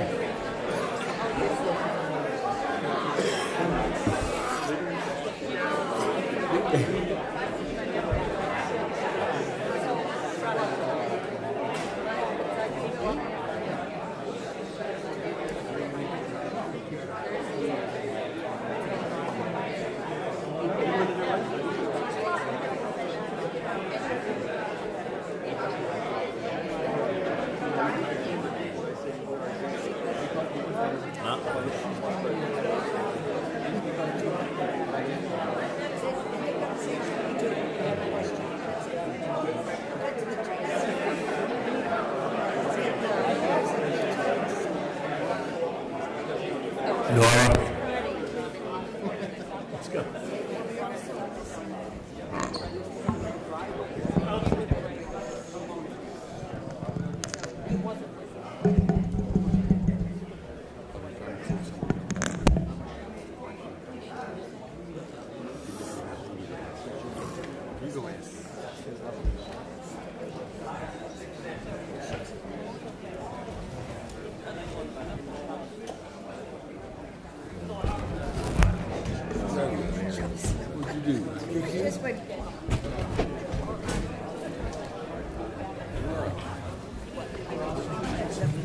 But I still are. Okay. Nora? Okay. Are we back recording? Are we back recording, or have we been recording the whole time? I don't see anybody up there. My brother was a cop in Pleasant. Okay. So while they were on, so we're still recording? Yes. Okay. Yes, well, Mr. Levedini is here to answer any other questions. If he doesn't have any more questions, if we're done with his testimony, then we can move on to the next witness. Sounds like we're done with this testimony. Okay, very good. Mr. Levedini, thank you for your time. Thank you for your testimony. So I'm going to ask that you relinquish your chair and the microphone. Thank you. Okay, our next witness is Craig Paragoy. Mr. Paragoy is a licensed professional engineer with an expertise in traffic. He's the project traffic engineer, so all of the questions that I deferred to the traffic engineer, here he is, as promised. I remember all of them. Yes, so that being said, I'm going to ask Mr. Paragoy stand and be sworn and then place his credentials on the record. Can you raise your right hand, please? Do you swear or affirm that the testimony that you're about to give should be the truth, the whole truth, and nothing but the truth? Yes, I do. State your name, spell your last name, please. Sure, my name's Craig Paragoy, P-E-R-E-G-O-Y. Just make sure you use the microphone, okay? Yep. All right, Mr. Paragoy, could you briefly state your credentials on the record in the field of engineering and specifically traffic engineering? Sure. I have a bachelor's degree in civil engineering from Virginia Tech. I'm a licensed professional engineer in New Jersey. Been a traffic engineer for over 25 years. I testify pretty much on a nightly basis in front of planning and zoning boards, including here in Parsippany many, many times in the past. In the capacity as a traffic engineer? Yes. Okay. And license is current and in good standing. And you've been accepted as an expert in that field of engineering in these various events? Yes. Okay. I offer Mr. Paragoy as a traffic engineer. He's acceptable. Okay, very good. Mr. Paragoy, you were present throughout most, if not all, the meetings. Is that fair to say? Yes. Okay, you heard All the of them. questions from the public? All of them? All of them. And you heard the questions from the public. You had opportunity to, I guess, more or less hear what was going on, what their concerns are. Likewise, you've conducted an in-depth investigation as to the sufficiency of on-site parking, circulation, and the like associated with this project for the ICC, correct? Correct. So why don't you just briefly tell us what you've looked at, and then you can walk us through your investigation, what you've looked at as far as field studies and then empirical data, and then from there, if you can give us your opinions. Sure. We prepared a traffic impact study. It's been revised with the latest iteration of plans, but basically the same sort of thing. It focuses on two things. One is the traffic impacts or the potential increase in traffic and if the roadways can handle it. And then it focuses on the parking supply and site circulation and the layout. Obviously, the parking supply seems to be the little bit more the critical discussion point here, but I will give you the traffic part of it too at the beginning here, just to complete the record and give you all the findings in our report. We initially got involved in this project in August of 2024, actually before that, but we initially did our traffic counts in August of 2024. And at that time, there was still overflow parking available at the church next door, which has obviously changed as the course of these hearings have proceeded. So we did want to take updated traffic counts since that change has happened. But those August 2024 counts, we counted the driveways, intersections of the site itself and South Beverwick Road from 7 to 9 in the morning, from noon to 3 in the afternoon, and then from 4:30 to 6:30 in the evening. Now, the 7 to 9 and 4:30 to 6:30 is what traffic engineers typically count when we do traffic studies, because that's the rush hour time period, the peak hour of the roadways. Here, the site is pretty much doing nothing. I mean, we had one car in and one car out in the morning, 2 in and 1 out in the evening. So this is really completely an inactive location other than that Friday afternoon services.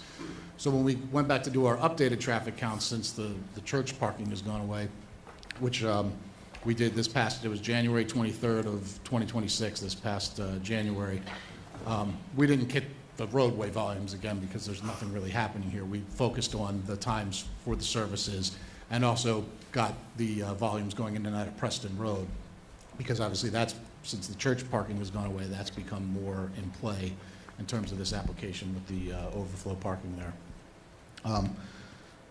So what we do is isolate between those larger windows, the busiest hour within each of those windows.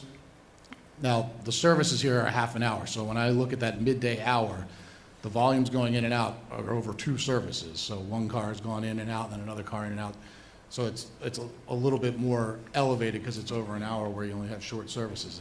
A lot of religious facilities, the services are over an hour, so everybody's coming in 1 hour and leaving in 1 hour. This is sort of the opposite, where you have a lot more activity concentrated. in terms of traffic volumes. What the key is, though, in terms of traffic, is the additional traffic that's going to be generated by the residential uses that we're adding. Obviously, the Islamic Center's there. It's going to be there whether or not this board approves this application, and it's going to continue to operate as it does. But we are going to add some traffic volume from the residential units. I forecast that traffic based on the ITE, the Institute of Transportation Engineers, trip generation data for multifamily senior adult housing. We have the age-restricted component. Now, that doesn't take into account specifically what's being done here. You heard from the prior testimony. This entire application is being driven by the desire for some of the existing congregants of the Islamic Center who don't want to drive anymore. They don't want to deal with finding parking spaces, so they would love to live on the site. So that's really the target audience here. They're going to be given meals. They're going to be attached to these religious services. There's social activities. So it's really almost akin to like a congregate care facility, more so than just senior adult housing. But I use the traffic numbers for the senior adult housing, looking to test that worst case scenario.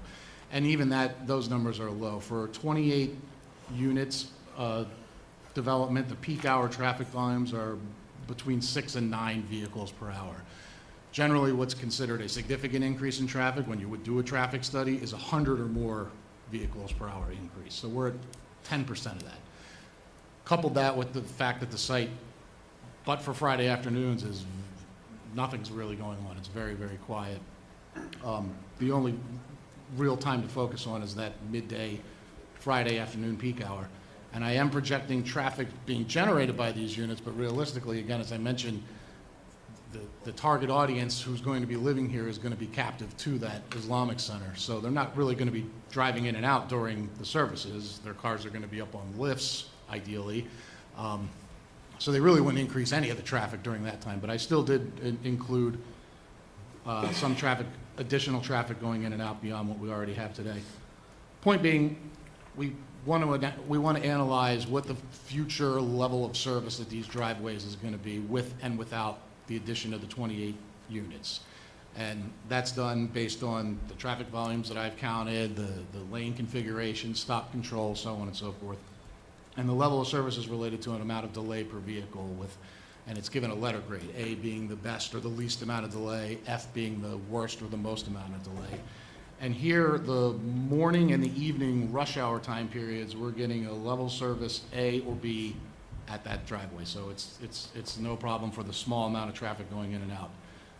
When you look at what's going on now with the Islamic Center, it's at a level of service D for that busy window, that busy Friday afternoon, and it stays at a level of service D when I add a few additional cars coming in and out associated with the residential. Again, realistically, they're not. Their cars are going to be up on the lifts, so what happens at the busiest, most intense traffic time for this use is not really going to change with this application.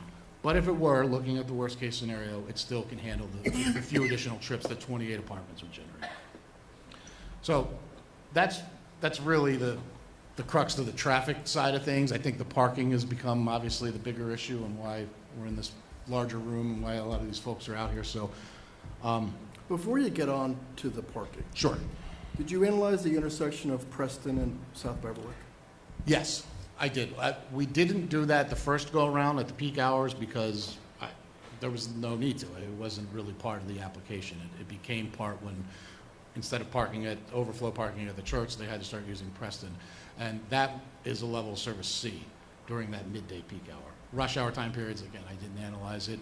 It's quite a few homes on there, but not as, it's a similar magnitude of traffic probably as the 28. Okay, so that intersection's a C. Yeah. Yeah, and I should have mentioned that, I'm sorry. Is that both with build or no build? Build or no build, because we're not adding any traffic to it at all. Nobody who lives in these apartments is going to be using Preston Road. But we, obviously, as you're seeing some of the overflow parking there, we wanted to make sure that we accounted for that. Parking. All right. So first things first, the ordinance requirement. it's not really necessarily reality. We know what's actually going on. But if you look at the ordinance requirement, first off for the residential, your ordinance just defaults to the RSIS, the Residential Site Improvement Standards. They're applicable statewide, and they give you a maximum number that that this board is allowed to require. There's no minimums anymore in the RSIS, so it's a little strange the way a lot of ordinances that refer to it work. But if you do the calculation, the maximum required for 28 apartment units, not age restricted, 28 apartment units built anywhere in the state of New Jersey, out in the middle of Sussex County, in the middle of nowhere, it's 1.8 per one bedroom unit. 1.8 times the 28 units is 50.4 spaces, so 50 spaces. So the RSIS is saying 50 spaces for this 28, for a 28 unit building. In this case, that's way overblown. We're not even going to be close to that. But that's the number technically based on your ordinance. For religious facilities that in your ordinance, there's a number of different ways to calculate it. It's 1 space per 3 seats, which is kind of what we used initially for like the max anticipated attendance. But if you read farther into that, there's also 1 per 6 feet of pew or bench, obviously geared more towards a church use. That's not the case here. And finally, it's 1 per 28 square feet of sanctuary space for the observance of religious services. It doesn't include any altar or permanent display, which is kind of in a niche in the front in this particular case, so that doesn't apply. And you calculate a circulation aisle around the space. So it's a little bit of a strange calculation. I actually put the graphical image of it in my report, because trying to explain it in words was a little much. But what it comes out to is we have 1,504 square feet of space for the observance of religious services. Now, that doesn't include every space within the building. Just like a church, like you're looking at the sanctuary space where there may be CCD or Sunday school classes and a gathering hall for before and after services. Reason being, those spaces aren't all utilized at the same time. The primary thing that's bringing people to the property is the church service. Those are all ancillary for before and after the services. It's the same thing here. So when I take a look at that 1,504 divided by 28, you get 54. And then there's a seating area that actually does have 21 seats. You heard from the prior testimonies for people who can't kneel or stand, so they use seats. There's 21 seats in there. So that you would use the 1 per 3 is 7, which gets me to a total of 61 spaces required technically for the Islamic Center portion of it. Obviously, we're seeing a lot more cars come than that, but that's the ordinance requirement. And I think it's probably was developed based on experience with churches, which is probably more common in this area. Religious facilities, which have a different kind of mix. But again, this is just from the technical perspective. So you have 61 spaces required for the Islamic Center, 50 spaces for the residential, gives you 111 spaces required by ordinance. We are providing EV spaces, which do reduce that demand to 101. It's not really applicable, but technically, the letter of the law says the parking requirement is 101 parking spaces. We have proposed at the end of the day 138 parking spaces. So technically, there's no parking variance required. I don't think that really matters all that much. That's the technicality, the legal side of it. That's just putting it on paper versus your ordinance. Realistically, we have an existing operating mosque at this location. We were able to count the parking. We were able to see the actual parking demand. So what the ordinance says, what any ITE calculations say, when anything else, it doesn't make any difference. We have it. We can specifically look at what's going on there and get to reality. So ordinance is very low on the requirement for the mosque, very high on the requirement for the residential. So what's the reality? To start with what's going on there today, and again, this is what's happening now is going to continue happening. The way these services are going. If anything, you might see a little bit less demand, and as more mosques open up in the area, people are obviously going to choose what's most convenient for them. But we've done quite a few parking counts out here as things have changed. Again, we started off at a point where we had all the overflow parking was allowed to use the Methodist church next door, which is fantastic. There was a little bridge that connected the properties, worked out well. For whatever reason, one reason or another, they came to that first hearing and we're not having that anymore. So that parking's been disallowed. Now it's basically push that overflow to the next available public parking location, which is across the street on Preston Road. So we obviously have been making efforts to minimize that overflow. We're trying to be good neighbors here. We've brainstormed a lot of different ideas, changing the times of the services to try to make it not coincide with people's lunch breaks as much. There's one service in English, one service in Arabic, switching the 2 times of that. Putting a sign outside that says the lot's full and hoping that people would then move on and come to the next service, although that one didn't work. That one backfired. But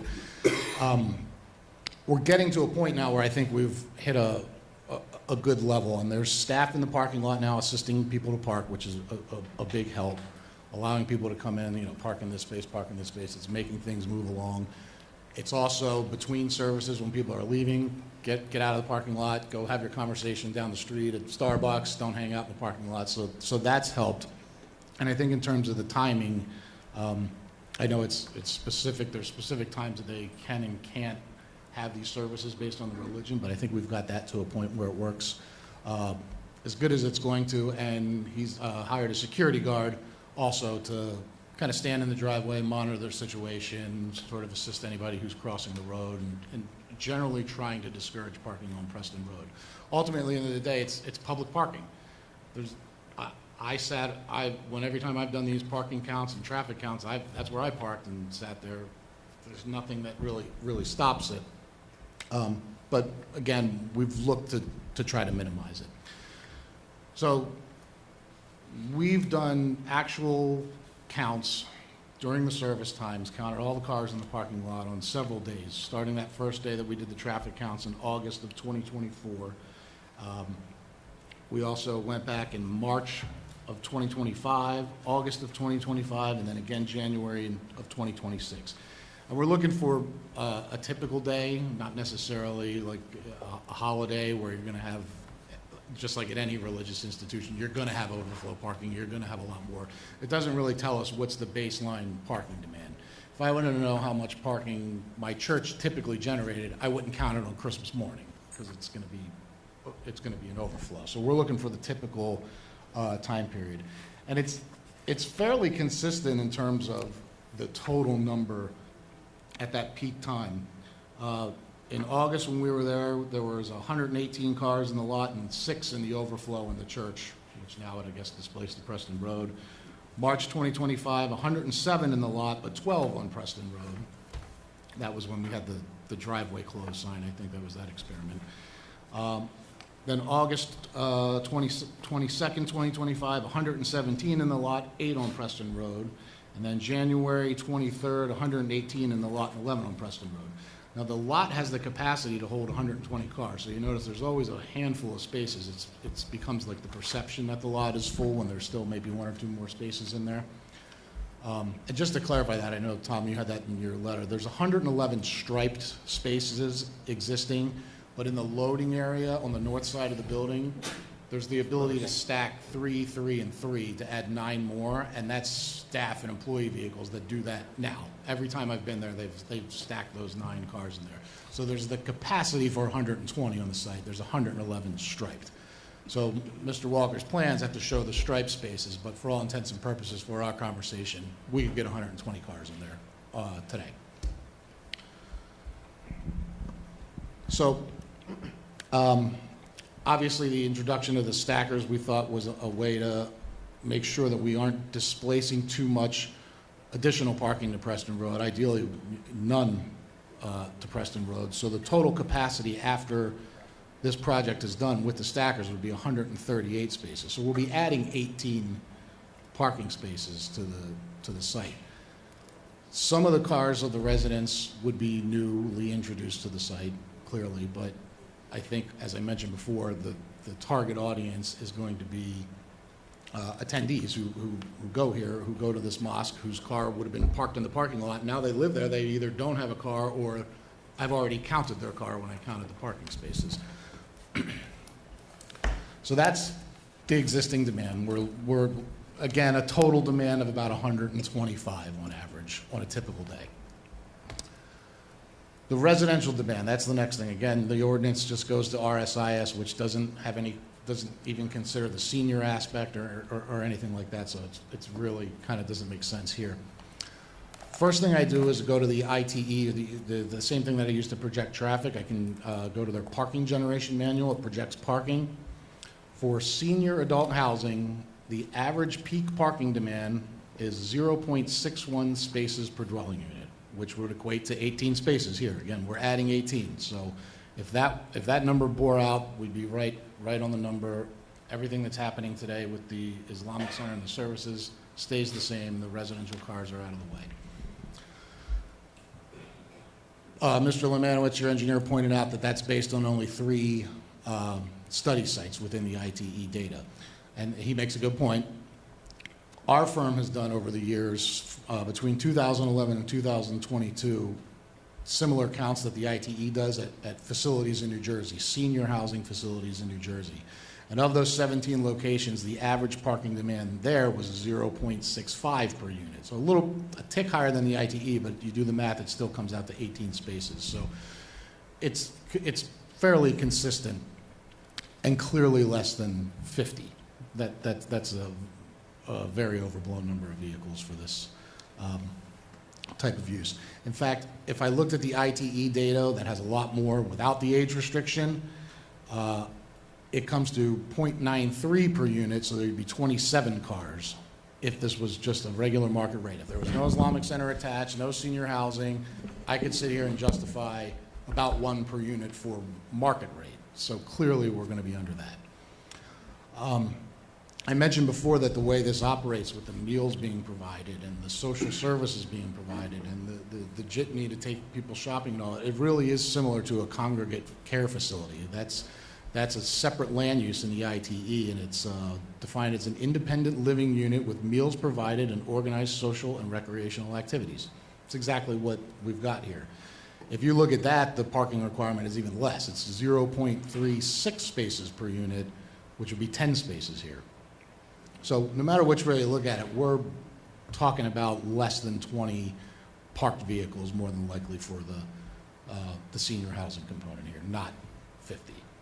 So again, the ordinance is 60-something for the mosque and we're double, but we're less than half for the residential. So that's the difference between the reality and the ordinance.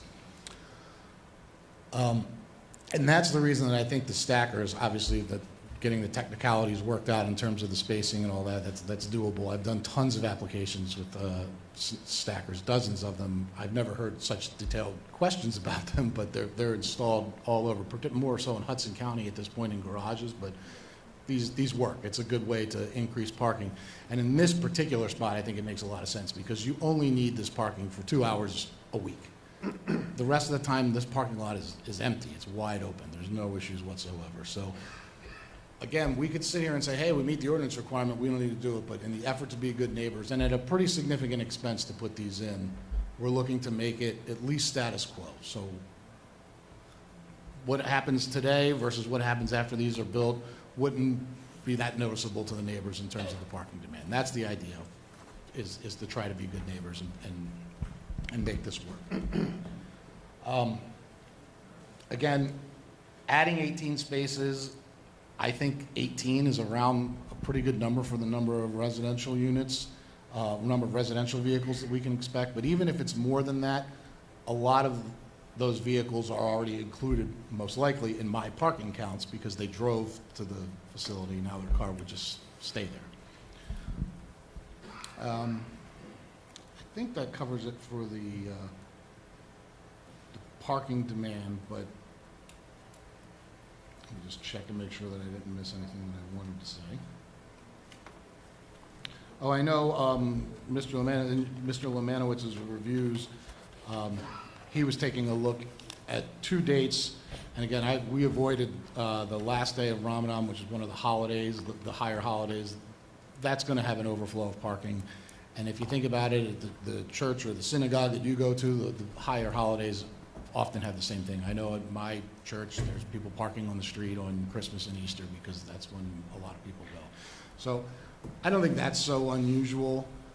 We would like to have a typical day, not be any different than it is now, and that's the intent of adding the stackers and the additional parking for the residential. I think that covers the report for the most part, but I know the engineering letter had some things to go through, and we'll go through those now. Or? I think it kind of makes sense because Mr. Lemanowitz raises several points which require to be addressed. So perhaps either you can just address Mr. Lemanowitz's memo. We received the memo of April 13th, 2 days ago, and you've had opportunity to review it? Yep. Okay, so perhaps you can walk through it? Yeah. And as it relates to traffic issues and parking issues. Yeah, I'll just touch on the ones that relate to the traffic issues. Number 8, I already touched on the number of parking spaces. Again, he's saying there's a discrepancy in the documents, and I guess technically there is, but the legal number of striped parking spaces on site is 111. During Friday afternoon services, 120 can easily fit. So that's why that discrepancy is there.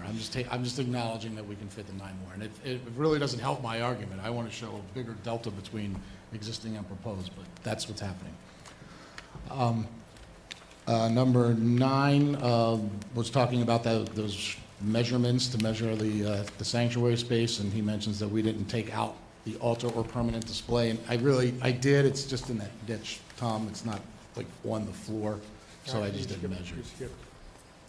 The item, the comment after the discrepancy comment has to do with the community hall, which the architect says can seat 180 people, and you need 1 space for every 3, so that's 60 spaces for the 180. That's part of the Islamic Center. So the calculation for a religious facility only includes the sanctuary space for the observance of religious services. You don't add up all the other spaces. No, if this was a church, you wouldn't add up the coffee hall and the CCD classes and so on. What I'm saying is that the community hall operating as a banquet hall with their mosque, with their worship hall empty, the community hall needs more seating than your calculation for the worship hall.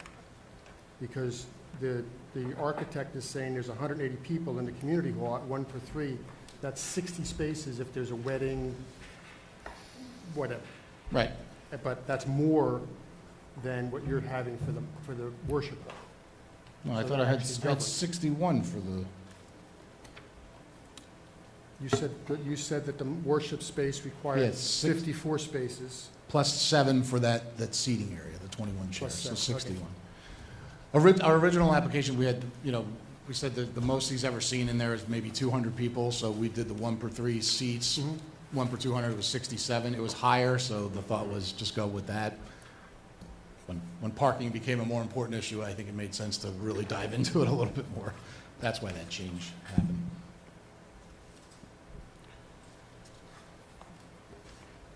Okay.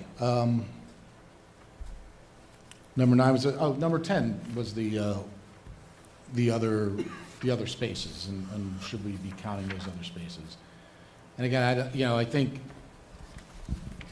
a religious facility, whether it be a church, a mosque, a synagogue, a Hindu temple, there's the sanctuary space, and then there's a lot of other ancillary spaces. You wouldn't add up the parking demands of all of the different spaces because they're not all used at the same time. The thing that drives the parking is the religious service, and then the ancillary spaces, that happen before or after or outside of the service times either have no or lower demand. I don't think that's the point that he was raising in paragraph 10. No, The I point that understand he's now that you're raising saying if in it was just a paragraph banquet. 10 Yeah.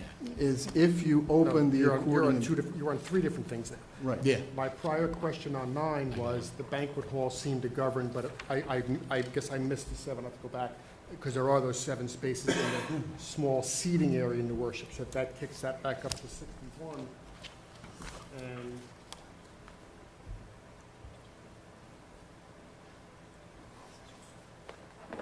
And that's correct. So number 9, I agree that the community hall doesn't govern. Item 10 is showing that the worship space extends into the community hall, and that was also testified to by the executive director, that the women worship in the community hall on Fridays. So this isn't a once a year or twice a year event like the ordinance contemplates about special events and off-site parking if you get a zoning permit. This is a weekly event, so I don't think that qualifies as a special event. Yeah, and I asked about that because I agree the way it was written, I agree with you, that didn't seem to make sense. But what happens is that community hall space, yes, the twice a year when there's a holiday or if there's a large funeral, which by the way, the second day you guys went to visit, it was a big funeral apparently. You know how to pick them. But that's then maybe there might be some of the service space that spills into that. And just like, for example, my church on Christmas, the sanctuary hall fills up and they use the school cafeteria next door with a video feed to put more people. You're not going to provide the parking for those one-off days. You're providing it for the main space. And then your mention of the women there, the way this religion works is the men and the women don't go to the service together. The services in the service hall are for the men only. What was said was that the women would wait or use that community hall to pray. They're not participating in the services there. And it's very few. Honestly, all the times I was joking earlier with the team today, I've sat out there and watched these services and people going in and out, and it's 99.9% men going in and out of there. But the women aren't participating in the services there. That's sort of like the waiting area. Like if you had a church that said only men can come in, the women might wait in the front, the foyer area. They're not partaking in the service, so it's not part of it. And then I saw you had in your review letter a lot of these videos. That is another good example of a rare or unusual time where they would use both spaces. These are all taken during COVID. You can see everybody's got masks on and they're 6 feet apart, so that's not typical. It was a good thing that they had the extra space during that time, but it's not part of the space, exactly the way the ordinance says, the sanctuary space for the observance of religious services. Well, the May 13th picture, 2021, on page 8, they're not 6 feet apart. Were you always 6 feet apart during that time? Well, no, what I'm saying is that you're saying that they opened it to spread out. But again, that's not what this is showing. Even on the August 9th, 21 spot, I mean, you can see people go all the way to the back. And as you know, the issue is not where, if you have the space, that the parking is based upon the available space for that activity. And the available space here, and is being used as a worship facility, is the entire area. But that's not what the ordinance says. The ordinance doesn't say the available space that's possible for that activity. It says the space, that's the sanctuary space for the observance of religious services. Right, and when those doors are open, it's all one space. But that's what I'm saying. If you had a church that on Christmas and Easter had an overflow space, you wouldn't count that as additional seating for the church. And again, that's twice a year. This is once a week. Twice a year. They don't use that other space but for the few holidays. So you're saying the service with the imam. When the executive director said that the women pray, they worship, pray in the community room, that he was incorrect. No, he wasn't incorrect. They pray there. They're not part of the worship service. In fact, they're two distinct things. There can't be the one side, the side where the service is, there's no food allowed, nothing other than water to drink, but the community hall, the other side of the thing, you can eat. Like they're two distinct spaces. That wall goes away for busier times, but otherwise it's just for, if a spouse comes or a sibling comes, a woman who can't participate in the service, they can wait in that area. They're not participating in the service, but they may pray in that area. That's what he meant. A question.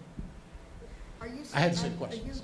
You're testifying that during the service, the prayer service, the women that are behind accordion doors or behind the screen, they are not praying, they are just waiting for the prayer service to be over so that they can do their own prayer? No, they may be praying, but they're not part of the services inside. Well, wouldn't that be the same thing? They're praying, they're there, they're praying, aren't they? Sure, but I can walk into a Catholic church and go into the confessional and pray, but that seat doesn't count on the ordinance. It's not part of the sanctuary hall. It's an overflow space. And again, it's all a technicality because clearly we need more parking than your ordinance says anyway. We're acknowledging that. It really is just for the technical calculation. Before you leave that topic, okay, do you agree with Mr. Lemanowitz that if you were to count that area, you'd need a total of 166 spaces. For, well, his If- calculations, yeah. If you look at page 11 of Mr. Lemanowitz's report.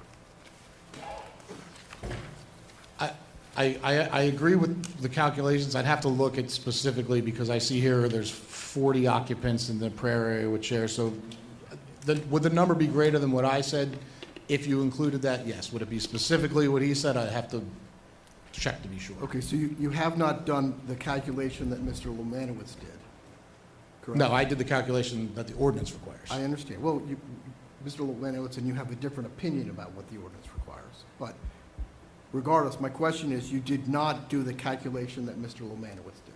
No, I didn't. I see what he put in. It sounds generally like it would be about that. but So I do you have didn't. any reason to believe that Mr. Lemanowitz's calculation of 166 spaces is incorrect? No. That magnitude makes sense. What I'm saying is that specific, could it be 160, 171? But in that order of magnitude, I think would make sense. Your point is you shouldn't count that area. Mr. Lemanowitz believes that you should, correct? Correct. And just, I don't know if you noted it, but the 40 occupants in the, I'll call it seating area, that came from the architect's plans that said there were 40 people there. Yeah, I think one of the comments, I think maybe from Mr. Chadwick, was to put the occupancy, like, I think that's just building code. Like, you could fit 40 people standing in there, but they have 21 chairs. But just, that's where the number came from. Oh, yeah, I got you.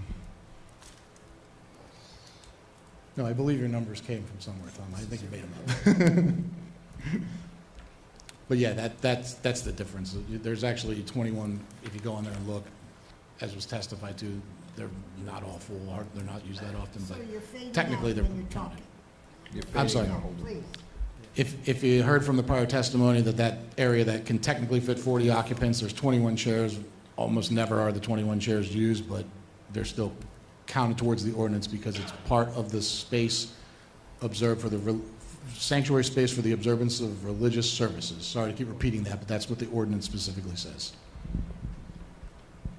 I have a question. On this sheet we got, there's a couple questions, but when it comes to parking, on question 6, it says qualified occupants may permit visitors who are not age qualified to occupy the dwelling unit for a period of not to exceed 90 days, provided that such visitors reside with the qualified occupants for such period. Just, Mr. Joskowitz, you're Yes. referring to the declaration of Yes. deed of declaration and restriction that was restric- provided by Yep. Mr. Shepis, correct? Yes, thank Okay, you. just want to make sure the record was. Appreciate that. So line 6 reads that way. So if each unit of the 28 could have another person living there, what would that do to the calculation for parking? I would have no idea. Do those people have cars or not? I'm sure in the 17, the 3 ITE and the 17 that we counted, so 20 different age-restricted facilities, not with a religious affiliation, just age-restricted. Some of them probably had that. We're talking about actual number of vehicles parked in the parking lot at these facilities. But in this form, it's asking or telling that there could be one extra person per unit. It's even qualifying that they could be under 55, so they're probably more likely to have a car. My question is, how would that impact the need for spaces? If somebody was there on a short term with a car, there'd be one more car parked. So this is asking for the ability to have 28 more occupants? Saying it would be, the reason, I think I know where you're getting at this, the reason that that's in there, and I've done a lot of senior housing projects too, and that's typically in there, it's because when the empty nesters move to this, when the child comes home from college for the summer, they want to be able to stay there. So that's kind of what drives it. So you can have your adult age child living with you for a short period of time in these houses. So I think that's just boilerplate language that's in these, and correct me if I'm wrong, I mean, you do these. It's a standard deed restriction for senior housing, and it generally provides for like the age difference between spouses, so you could have somebody that's 62 and they have a spouse that's 58, or you Well, it could says have... visitors, it doesn't really say a spouse. Well, or you could have potentially somebody showing up on a short-term basis, like a grandchild that, you know, is home from school and wants to spend a week with grandparents or something like that. That's what it's... But you would think that whatever the reason, that would create the need for more parking. It probably does, but Okay. that same clause is in the senior housing criteria for the 17 in New Jersey that we studied and the 3 that were nationally studied But by they're ITE. not in front of us right now, you are. Right, but my numbers are valid because that same condition is in all senior housing. So I'm counting the actual number of parked cars, maybe 1, maybe 10 were of a visitor or somebody who's underage. I don't know, I mean, you can't associate it, but it's, here's how many cars were in the parking lot, here's how many occupied units are in the building. And that's the ratio. We don't know who's. They could have been visitors, they could have been underage, they could, one of the units might have had 5 of the cars, while 6 of them had 0 cars. It doesn't matter, it's, here's how many parked cars are generated by this many units of senior housing. And that's senior housing that is not providing meals, it's not providing social services, it's not providing a jitney to drive around, and it's not connected to the center of these people's lives, the religious institution that they're moving there for. So those numbers are higher than it's going to be here. Yeah, my question is for better understanding and resolution this section, we should use the worst case scenario to make sure that we have enough parking. Did you do that? Yeah, I believe I did. That's what I'm saying. And I'm not, even though this is operating like a congregate care facility, which would I'd say you need 10 spaces, I'm saying it's operating like a regular, run-of-the-mill, any place on its own senior apartment complex. And that's where I get the 18 spaces. Realistically, I think you're going to have 10, maybe 15 at most cars parked here by these residents. But taking all that out, looking at just the numbers that we have available for these types of uses, absent all the other stuff, it's 18. Just a question on the ITE numbers. I believe that was for urban and suburban communities, where this is really semi-rural, because the lots on Preston, I think, are 3/4 acres, more or less. We have no curb, no sidewalk, minimal shoulder. We're not in a walkable community. So it's, I don't know if that ITE is the correct one. If there is one because obviously if it's a rural nature, cars are more important. If this was in the center of Lake Hiawatha, then you could say, okay, well, you just walk down the street and go to the store or whatever. That's not an option here. Right, that's why there's, the general urban suburban is just no mass transit considerations, no walking trips, not considered. They have that, they have dense multi-use urban, which is like a, Hudson County or so on, and then they have center city core, which would be like a downtown. So general urban suburban is the one that doesn't take any credit for that. I mean, I think no rural, I and think Parsippany is general urban definitely not suburban rural. is the closest of those 3, but I'm not sure if it's accurate. I mean, and I understand it's all you got to work with. Yeah, it's the one that accounts for just a typical suburban area, which Parsippany, I mean, South Beverly Road is an urban principal arterial roadway. I'm pretty sure all of Morris County is classified as urban.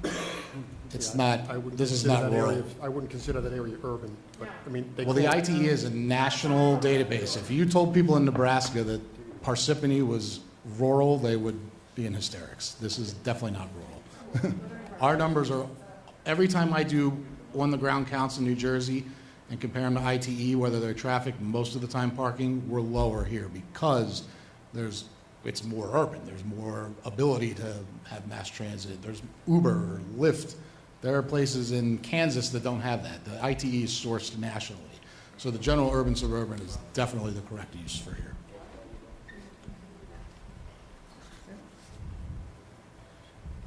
Do you expect that the number of cars that park on Preston after this is built will be roughly the same as current?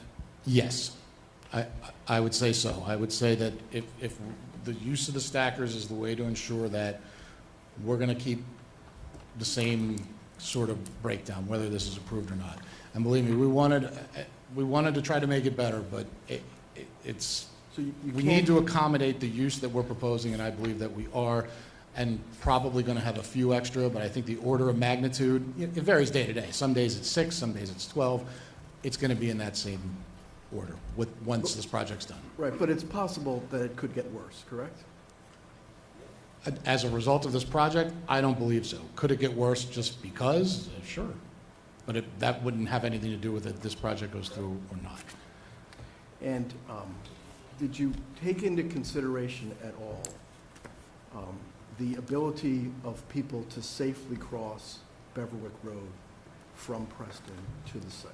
Yeah, there's stopping sight distance available, has to be on any road available, so there's no visibility concerns. And that was something that's been kicked around. I mean, it's a county road, so it'll be up to them. Like, well, maybe there should be a crosswalk or something like that. But I'm concerned that if you do that, you're going to encourage more people to park on Preston Road rather than go into the site. I think a lot of times it's done now out of convenience. When I first got there the last time, there were already 2 people who parked on Preston and walked across, and there must have been 70 empty parking spaces in the back. So I think a lot of it is just because it's easier. Hey, I can get in and out easier. I don't have to wait for everybody else to leave. So if we start making it even easier by putting crosswalks and things like that, I think it's going to make the problem worse. And as it is now, there's adequate visibility. I've sat there, I've watched tons of people walk across. The road's not very busy at that time of day. I think it's better off to leave it alone. And you can, as long as you're crossing perpendicularly at an intersection, it's totally legal. And there's no crosswalk currently, right? No crosswalk. And there's no sidewalks on Preston? No. And there's no sidewalks on Beverwick? Nope. And there's no light there? No. And there's no overhead street light, correct? No. They None just of those walk things perpendicularly across the road into the site. So none of those things exist in that location? No. And like I said, I think introducing any of them is just going to encourage more parking on Preston. No matter, you could put 1,000 spaces behind this and a huge parking garage, it's just easier for people. It was probably easier for them to park in the church. I got to get back to work or whatever it is. I don't have to sit in the queue coming out. So that's what they're doing it for. And trying to like make that look like where I'm supposed to park, I think is going to make it worse. Mr. Shepis, would you continue this at another meeting, please? I'm falling asleep too. Yeah, what's the next date?